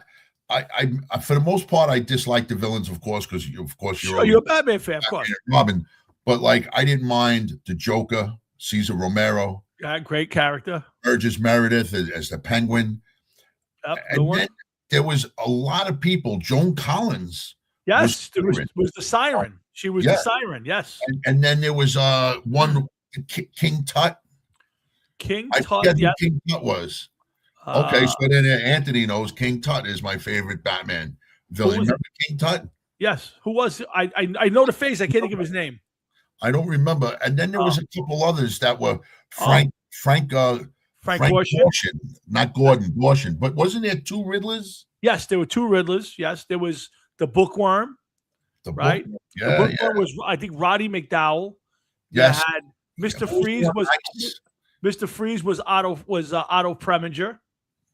Yeah, I remember. trying to think who else. There were two Riddlers. One was Frank Gorshin. Who was the other Riddler? I don't remember, man. I don't remember.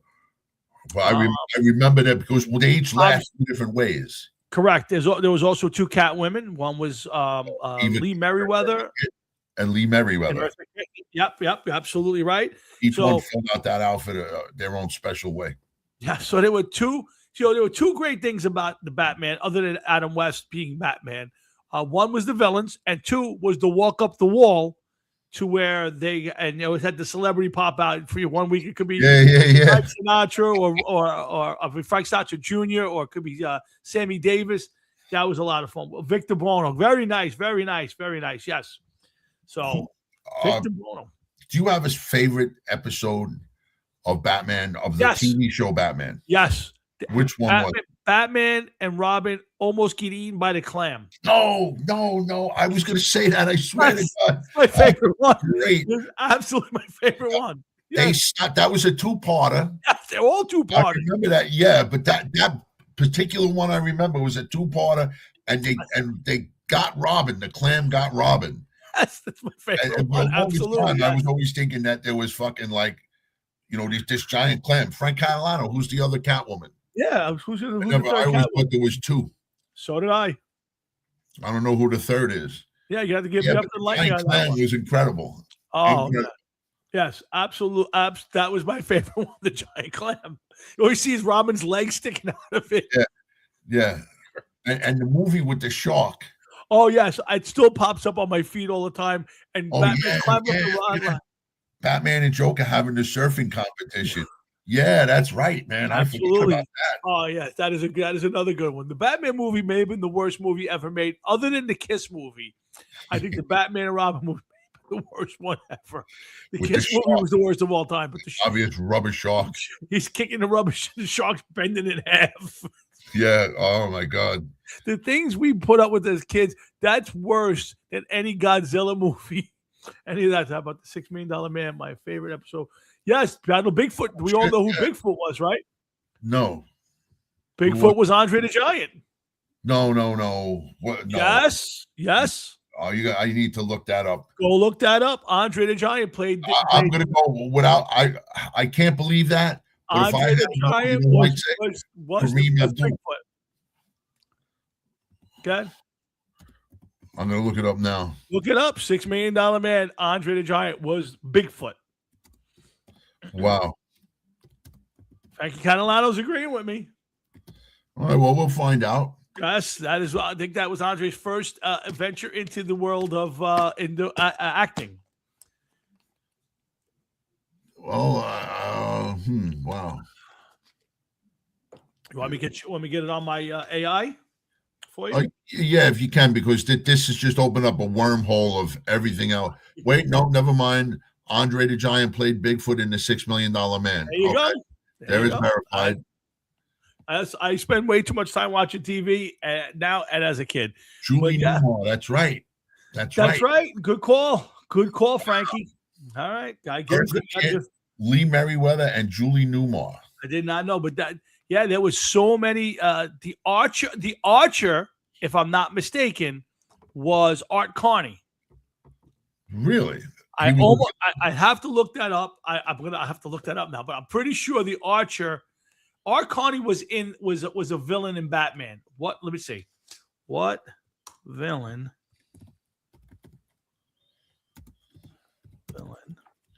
did Art Carney? Yep, the Archer portrayed by Art Carney. There you go. Yes, I tell you, it was. I bet you if we did a real lookup, there's more that we're not remembering. But yeah, yes, of course. I would love to know how many episodes there were. Forget it, man. Wow. It only lasted a few seasons. It wasn't around very long. Maybe 4 seasons, I think. I would say you're probably right. I was going to say 3, could be 4. I don't think it was more than that. So, oh yeah, it definitely has. It's definitely grown in stature now that it did that. Batgirl, okay, Yvonne DiCarlo, yes. Get a load of this. This is Yvonne Craig. I'm sorry, it was Yvonne Craig. 3 seasons. From January 12th, 1966 to March 14th, 1968, totaling 120 episodes. Okay. 120 episodes, 40 episodes per season. Wow. Think about that. Now they do 8-10 episodes a year. Matt, I did watch the original Battlestar Galactica. It was one of my favorites. Still is. Every once in a while it pops up with Lorne Greene, Dirk Benedict, Richard Hatch, Jane Seymour. Great show. Needed to do a couple more seasons. I don't think it 1 or 2 seasons. Buck Rogers with Erin Gray.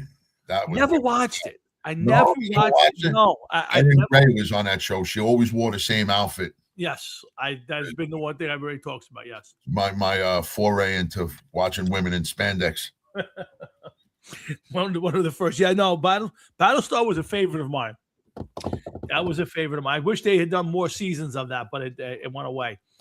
Yes, Buck Rogers, Gil Gerard just passed away not too long ago. I think he made Jeff's. What was his Gil Gerard? Gil Gerard, sure.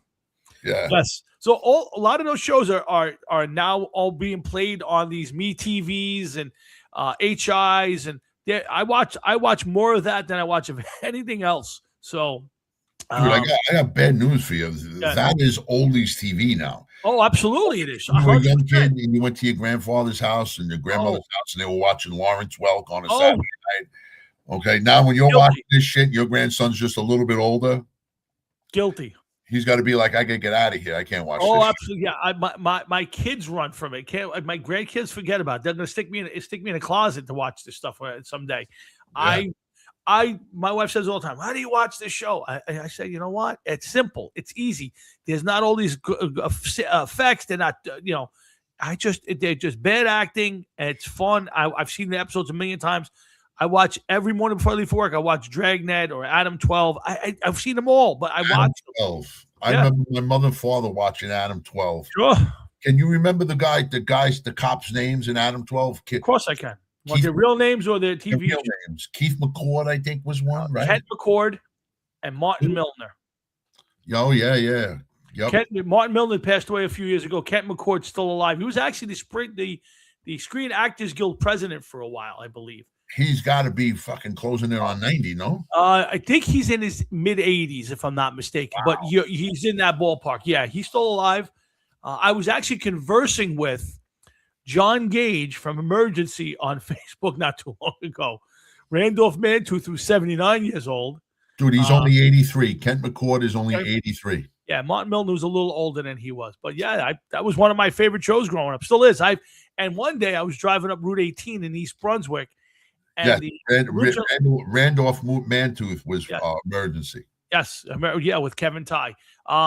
The original Adam 12 car was on a flatbed being driven. Must have came to a classic car show in the area, and if I could have pulled the guy over, took a picture sitting in the Adam 12 car, would have made my day. But down by Pouch Terminal for a long time. Yep, they used to store vehicles down there that were used in movies and shit. Oh yeah.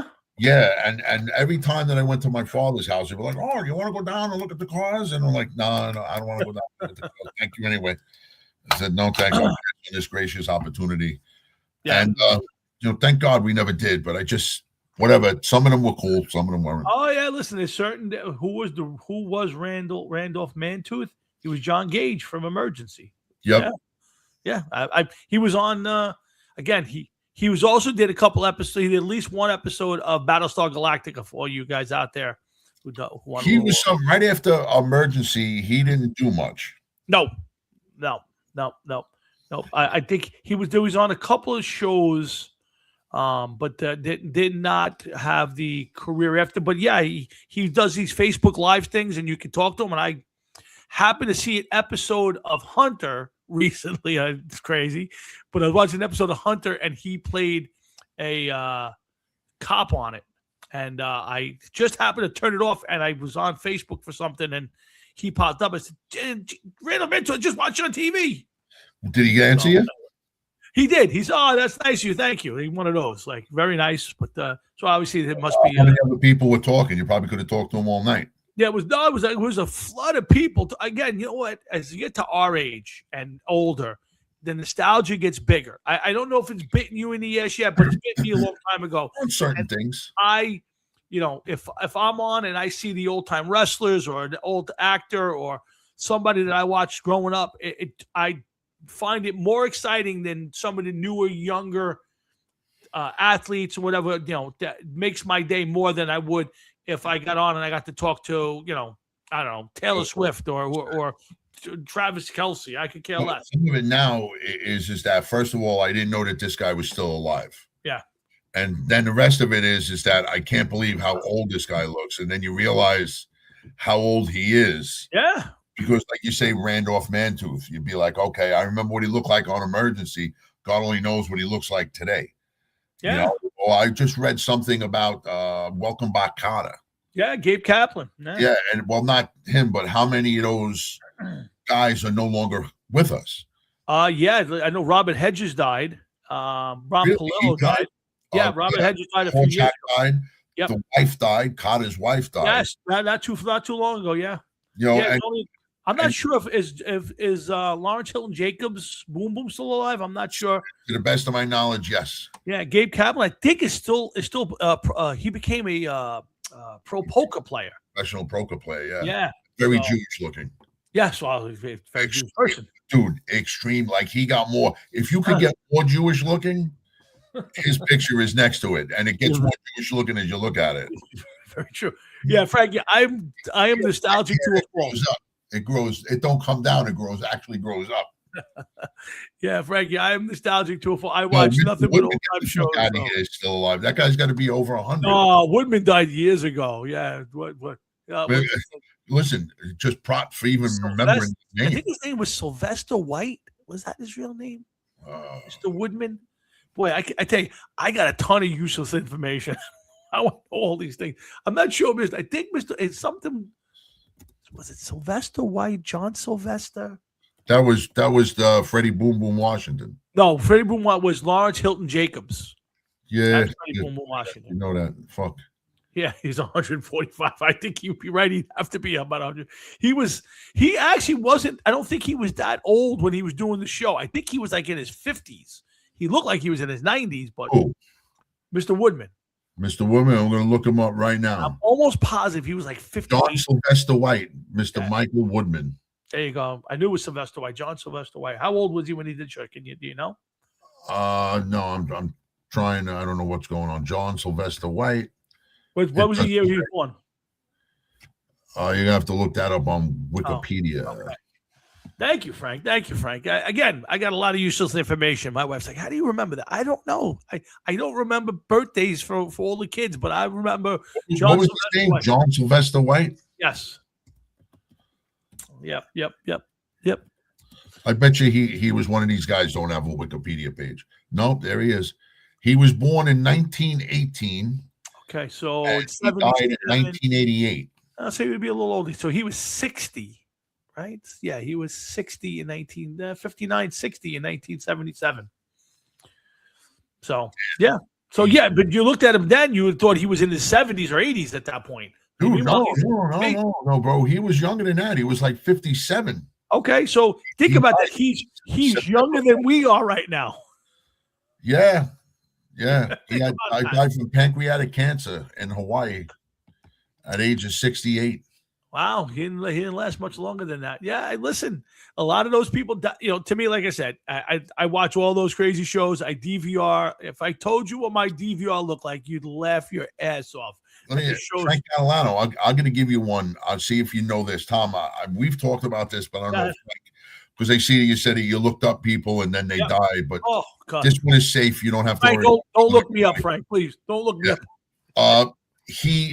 When you looked up certain movies and actors from a long, long time ago, and I brought this up before, but when I looked up the March of the Wooden Soldiers, oh wow, Mother Goose was born in the 1860s. Yes, and that movie was made in the 1930s. So yeah, that movie's actually approaching 100 years old. Yeah, but I mean, that woman was alive when Lincoln was president, or just about the time Lincoln was president. Yeah, that's pretty fucking wild. When I do that all the time. Like I don't know about your cable system, but I look up an actor and go, how old was he? When was he born? And you look up and you look at John Wayne was born in 1907, and this one's You're like, holy Yeah, cow. yeah, it's pretty Like, sick, man. yeah, and then you're right. Every once in a while, I'll turn on a movie and there's like this 80-year-old guy in it, and you realize he was born in like 1857. Like, oh my god! Like, how Yeah. did this guy make to 1940? Virginia Cons, just so that we know. Wait, no, this was something else. Oh my God, Frank! Again, don't look me up on Wikipedia, please. Do not Wikipedia me. Do not Facebook me, please. In fact, I don't even watch the show anymore.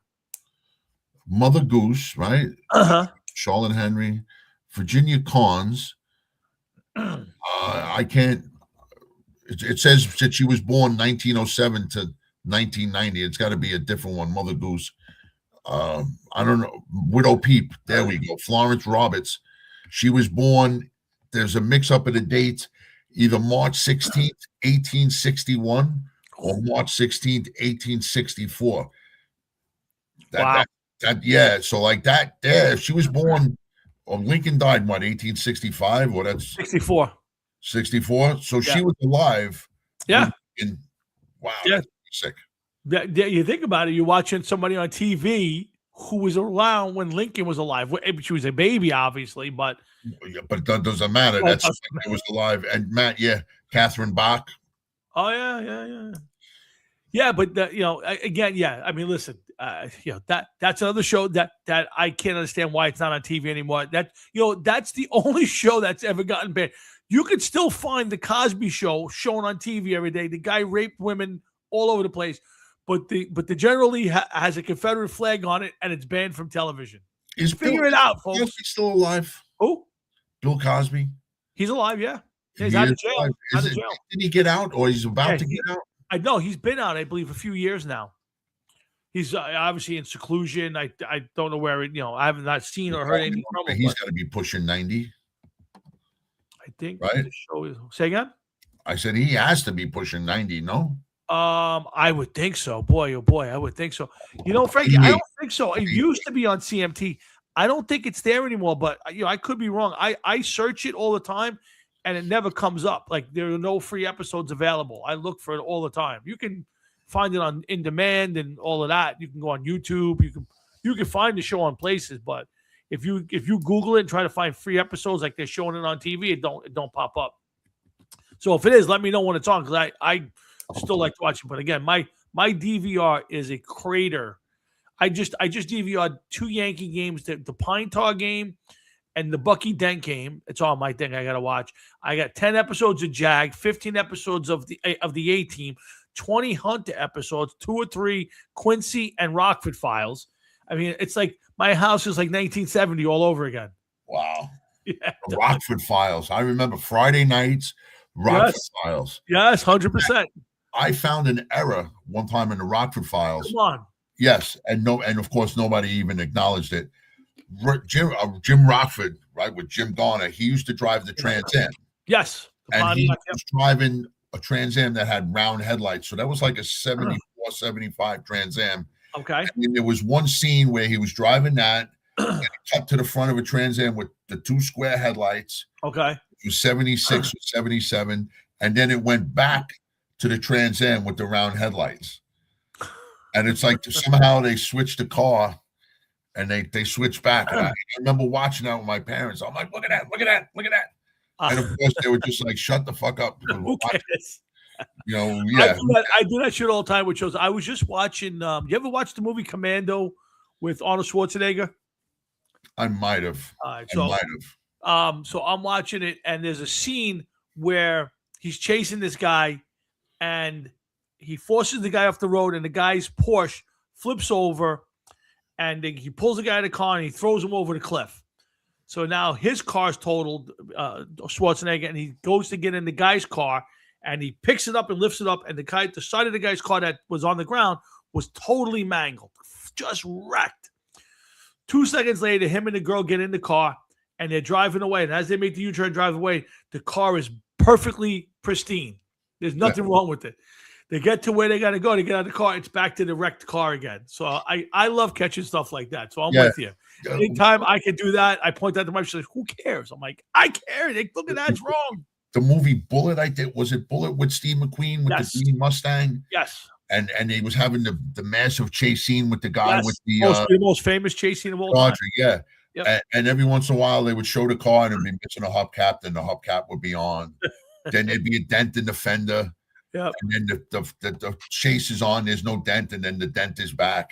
There was a couple things they went back and forth with, man. It was good stuff. I love that stuff. But yeah, Frank Catalano, I now have cartoons on mine as well. I have Super Friends and a Laugh Olympics, and there will be more coming. I will be mindful of that. I love that stuff, man. I do want to get to, before the show's over, our top 5 worst wrestlers of all time. Did you make your list? No, but I have. Okay. I have people in mind anyways. Right. So, I have a list. I'm going to go first because I got a list. I'm going to start from number 5 down to number 1. And I think you're going to be shocked who my number 1 is. Well, we're going to find out. Right. So my first top 5 worst wrestler of all time.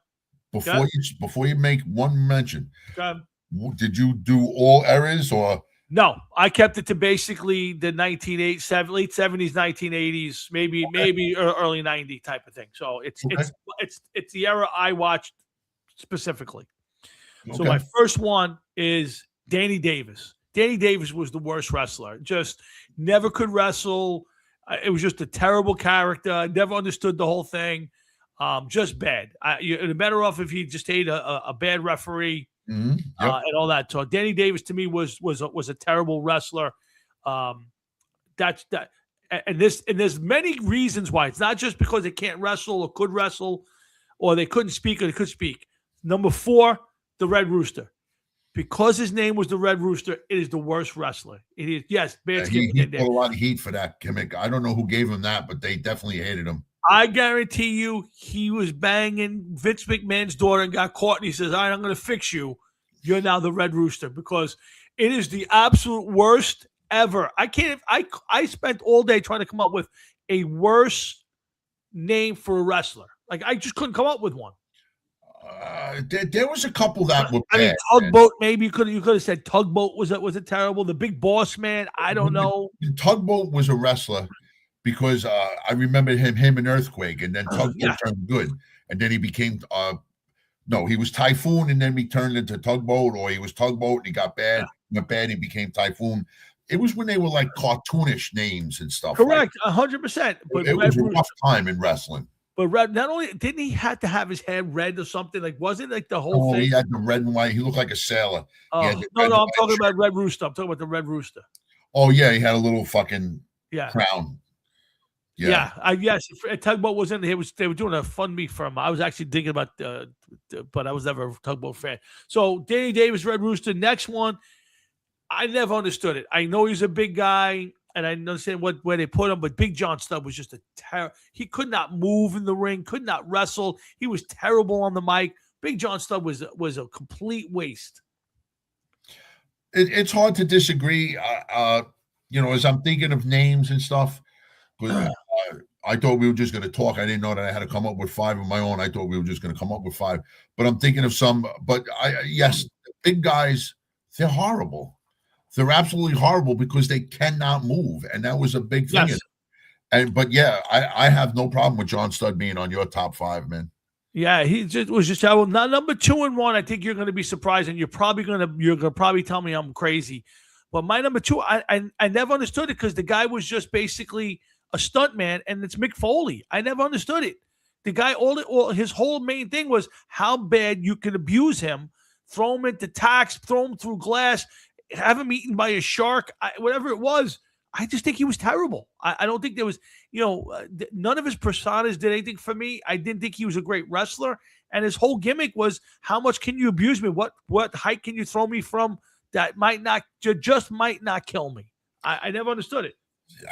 Yeah. Well, I get he played 4 characters, but to me, it just was. There's no appeal to it. I get all of what he stood for. Just for me, I'll tell you, I think he was one of the worst, and I think the worst wrestler. And again, you're gonna think I'm nuts. And he was a terrible wrestler. He lasted 10 seconds in a match, never did anything. I will say he was better on the mic, and it really pained me to make him this. But the Ultimate Warrior, I think he's terrible. I think the Ultimate Warrior was terrible.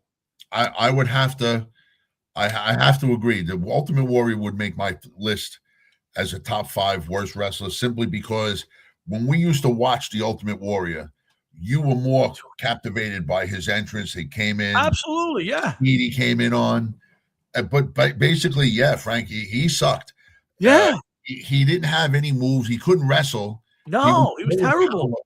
But he was all physique, power. I don't even know what kind of endurance he would have because he didn't have much. Yeah, if you watch all these interviews with the wrestlers, they would tell you that, like 5 minutes into the match, he was like, "We got to get out of here. I'm done." And I'm like, "No, we got to stay here for 20 minutes." Yeah, I would definitely put him on my list. And then, you know who else I'd put on my list too? Go ahead. Who? As worst wrestlers, I never liked him, and I just didn't like the things he did. Bad News Brown. Remember Bad News? I that's another good one. I didn't think of him. That's a good one. Yeah, he was just a boring heel. I didn't like the way he came off. I didn't like the way he carried himself. George the Animal Steel. But you know what? George the Animal Steel, when he was good, everybody loved him. But then when he first came out, he was so good at what he did that nobody realized that he was a real man. Everybody thought that he couldn't talk. And the guy was an English teacher. Yeah, something like that. He was an English teacher, like a high school English teacher. I got to go another big man from my list too, and that's Andre the Giant. I actually thought that Big John Studd moved better than Andre the Giant. Well, Andre early in his career was better than he was at the end. I was just watching a match came up on my screen the other day with Andre and a bunch of midgets, which you can't beat anything in the world with Andre tossing midgets around the screen. It's no, you couldn't. But the thing with Andre the Giant, but you're right. As big as he was, you knew that nobody, the way wrestling was set up back then, nobody could take him. So when he just cut off the ring, and then that was it. Yeah, and he just pounded the shit out of people. So John Studd was able to. I think he moved a little bit better than Andre. Maybe, maybe, especially at the end. You're right. The last 5-7 years of Andre, he could barely stand up. They used to tell you at that time it was over. Yeah, they say they would have to they would have to do the thing by the ropes so he can lean. And you know who else I thought was boring? I did not like Greg the Hammer Valentine. I agree with you. Greg the Hammer Valentine was very. Well, he was a good technical wrestler. I'll give him that. Yeah, and I'm glad you mentioned that because I just saw a video about him. And we're asking if you thought that he was a good technical wrestler. I should have sent it to you. I think it might have been a YouTube video. I got to try to find it. Okay. And his match with Roddy Piper. Did you know that they did that chain match? Yes. And they agreed to hit one another with the chain. They went all out. Yep. To sell that match. Yeah. Again, I'm with you. I never found him to be one of those wrestlers you wanted to see every week, whether it was to see him get beat up or to win. He never was in that category for me.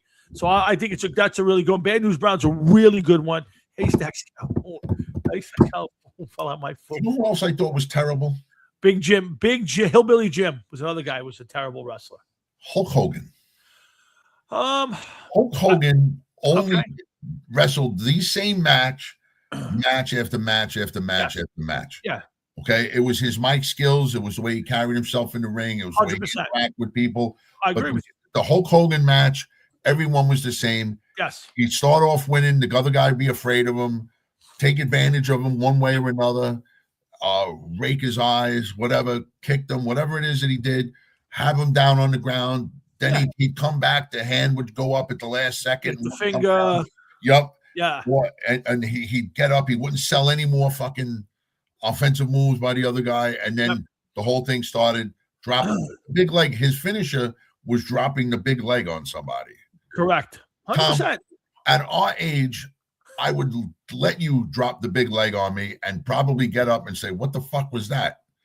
You can't do anything better than that. No, I listen. I agree. I think as a wrestler, especially when he got famous and forward, he wasn't the best technical wrestler of all time. No, his matches were semi-entertaining. He could at least give you some moves. He was better than most of the big men. Like, he was better than Studd. He was better than Andre. He's better than a lot of those guys. But he wasn't as big as them, though. He wasn't. He wasn't that far off. He was 6'9", 6'7". I mean, yes, he wasn't Andre. No, I agree with you. I think what sets him apart is he was top 5 on the mic. that sets him apart. Definitely. And Frank Catalano, Hulk Hogan would only sell what Hulk Hogan wanted to sell. Agreed. And if he didn't want to sell you and your move, and you could watch old, like you hear clips of interviews now, and then you watch them, and you could see he bitched that the Undertaker hurt his neck with a pile driver. Yes. Right. Meanwhile, when you watch the video again, he pile drives Hulk Hogan. Hulk Hogan's head never ever touches the ground. And as soon as he did it, he was like, "Oh man, bro, you got my neck, man. You fucking hurt me. You hurt me." And the Undertaker was young, and he was shitting his pants because he's like, "I just hurt the golden goose." Yeah. And he said a couple days later, he watched the video, and he was like, his head didn't even hit. He goes, "I protected him so good, it was unbelievable." But yet, that's what Hulk Hogan did. He didn't want to sell him. No, I agree with you on that, and I'm not, and I think that's a strike on Hogan that he tried to rectify later on. But you're right. You know, when he was on top, he didn't want to give it up, and that's fair. I think Hogan, his matches were epic. You know, the people he wrestled, there were some big matches. Obviously, the biggest one is Andre. He wrestled everybody that came his way. Absolutely. Everybody. Well, I should don't forget he did turn the belt over to the Ultimate Warrior in WrestleMania, which is a big move for a guy like Hogan. He was going to do a movie at that point in time. He had to turn it over. I'm just saying, able to do the same thing, but he also turned it over to Yokozuna, The Undertaker, Macho Man Randy Savage. Yeah, it got cheated from him. Oh wait a minute, no, yes it did by Andre the Giant, right? Yes, Andre one way or another get the belt from him. Yeah, after WrestleMania 3, the main event the following year, Andre stepped into the match, and they wound up with the belt going to Ted DiBiase. Yes. And then he won it back from them. Yeah. Yes. Yeah. Again, you're not wrong. If you were strictly going on wrestling and the type of matches, Hulk Hogan easily could fall into that category because his matches were exactly the same every time. It was shit. Yeah, it was. It didn't matter who he was wrestling. If it was a pay-per-view match, they just went longer. That's all. Correct. That's it. But when you add up everything in Hogan's career and and him being top 3 on the mic, with Roddy Piper and Macho Man and him, there are very few people better than those guys on the mic.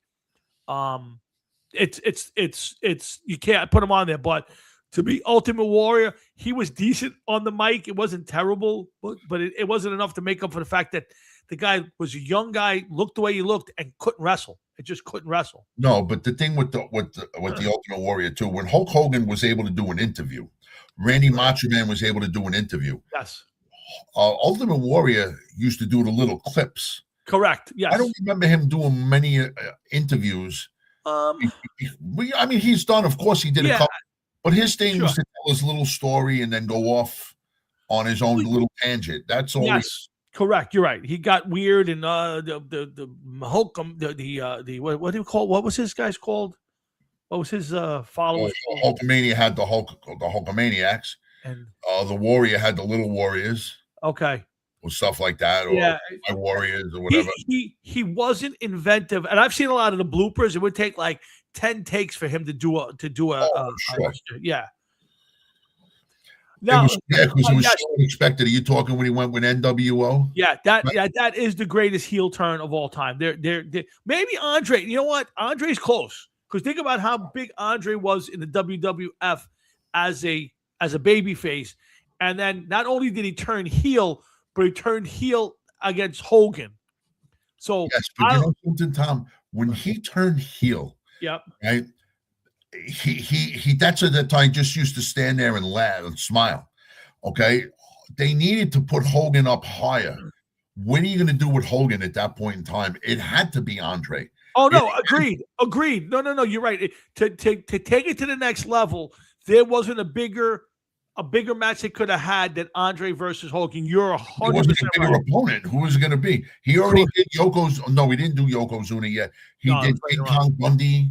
Yes. He did. I don't remember him doing much with John Studd. I think he definitely wrestled Studd, and he definitely beat Studd. But it might have been tag team though with It was Hogan. definitely tag team. Definitely tag team. I don't know how much single stuff he did with Studd. Yeah, I'm not sure either. But I'm not going to argue that fact because I know that you know your shit too. So yeah, but to me, Andre was the biggest heel turn of all time. Hogan's 1A. I mean, but Andre in that turning against Hogan in that spot, and then them wrestling in 3. To me, as big as wrestling was when Hogan took it, it might have went to another level for WrestleMania 3 with 93,000 people. There was another level it went to. As big as 84 was and all those years from 84 to 87, to me, WrestleMania 3 and that match took it to a whole nother level. 93,000 people in a building at that point was football games didn't get that. It's insane, absolute insanity, man. Yeah. So the only other person that I could say would go on level as far as a heel turn, go ahead. Me, Randy Macho Man Savage. You know, it's funny because Macho Man's one of those guys. I think he was the first guy for me. I'm trying to think of it. Was the first guy who always kind of teetered as a heel, even when he was a baby face. He was a heel for the longest time. Yeah. Then when he became good, and then he went heel, the turn wasn't as drastic as when he went from heel to good guy. Correct. And he went from good guy to heel, because they were building that up for the longest time. Yeah, that's a big one too. It definitely was, but yeah, to me, there's some significant turns. I don't know if too many turns from heel to babyface would he impact. Was there one of those guys who was always the bad guy and then he became a good guy, but it was huge? Can you pick one? Which one? Roddy Piper. See, I never thought Roddy ever made the total turn. Like, you always felt like he was still a bad guy, but you're right. You got to think of it this way. Think of how hated some of these people were when they were heels. Okay. Right. And the people that he chose to pick on and start fight with, when he became good, you know, like he left, that's like night and day, because you're right. He was an incredible bad guy, and some people liked him, but now he's totally in on being good. You know what I mean? Yeah. There's a saying for that, because years ago, there was no gray area. You were good or you were bad. And he definitely went gobbledygook. Oh, man. Yeah. I remember that one, man. I never remember that. The turkey that they used for the gobbledygooker, his name was. The turkey they used for the Survivor Series. I have no idea. I don't remember that at all. Wow. Yeah, I don't know if I could. I can't put it on the thing. Let me see if I can get it. Wow. The Gabby Gobbler. I could probably pull it up. Let me try. After that, hold on. Let me see. Gabby Gobbler. The Gabby. G-O-B-B. I thought that was a porn that he was watching. Oh, here we go. Gobbledygooker. I got a picture of him with. I'm getting Roy Rogers stuff. Gabby the Gobbler on Roy Rogers. Matter of fact, here we go. Okay, I'm gonna send you that. Here's one here. All right, I'm gonna be sending you some messages. Okay. With these pictures. Where are you? Facebook or shit. Facebook or the no, I said message. Oh my God. What do you call it? Text message. Oh my God, that has just become the worst ever. My God, that can't be real. That was real? Yeah. I don't remember this at all. Yeah, see, Mean Gene. It only lasted like 1 or 2 years. Oh my God, that it lasted that long is amazing. I hear you, but you know, that was what they did, and for the Survivor. Who was Typhoon? I don't know who Typhoon was. I've seen him. Typhoon was Tugboat. Okay. Oh, so that was one of those character switches. Yeah, he was Earthquake, or it was Earthquake, and then Typhoon. I don't remember his name, Typhoon, but remember the character Tugboat, Frank? He was Natural Disasters was the name of the tag team. Oh, him and Earthquake. Yeah. Earthquake. Yeah. One had a blue outfit, the other one had a fucking red outfit.